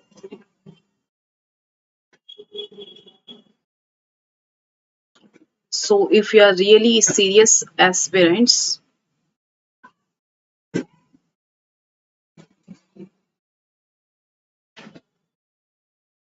then if you actually want to compete,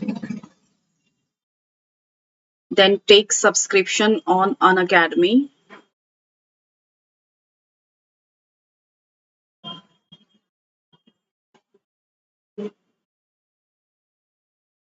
because due to lockdown and many top educators for civil services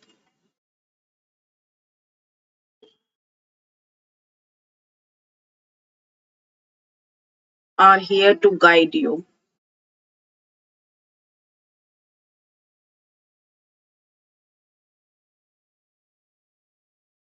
Okay, so this is my referral code, and if you really like this video, then share and subscribe this channel. Okay, and hit the bell icon for notification, and you can join Let's Crack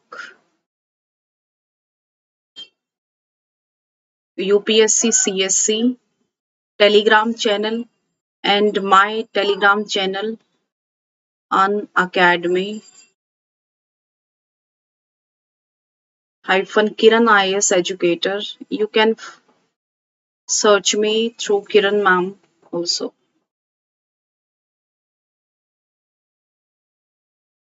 educator. Okay, so thank you so much for being with me.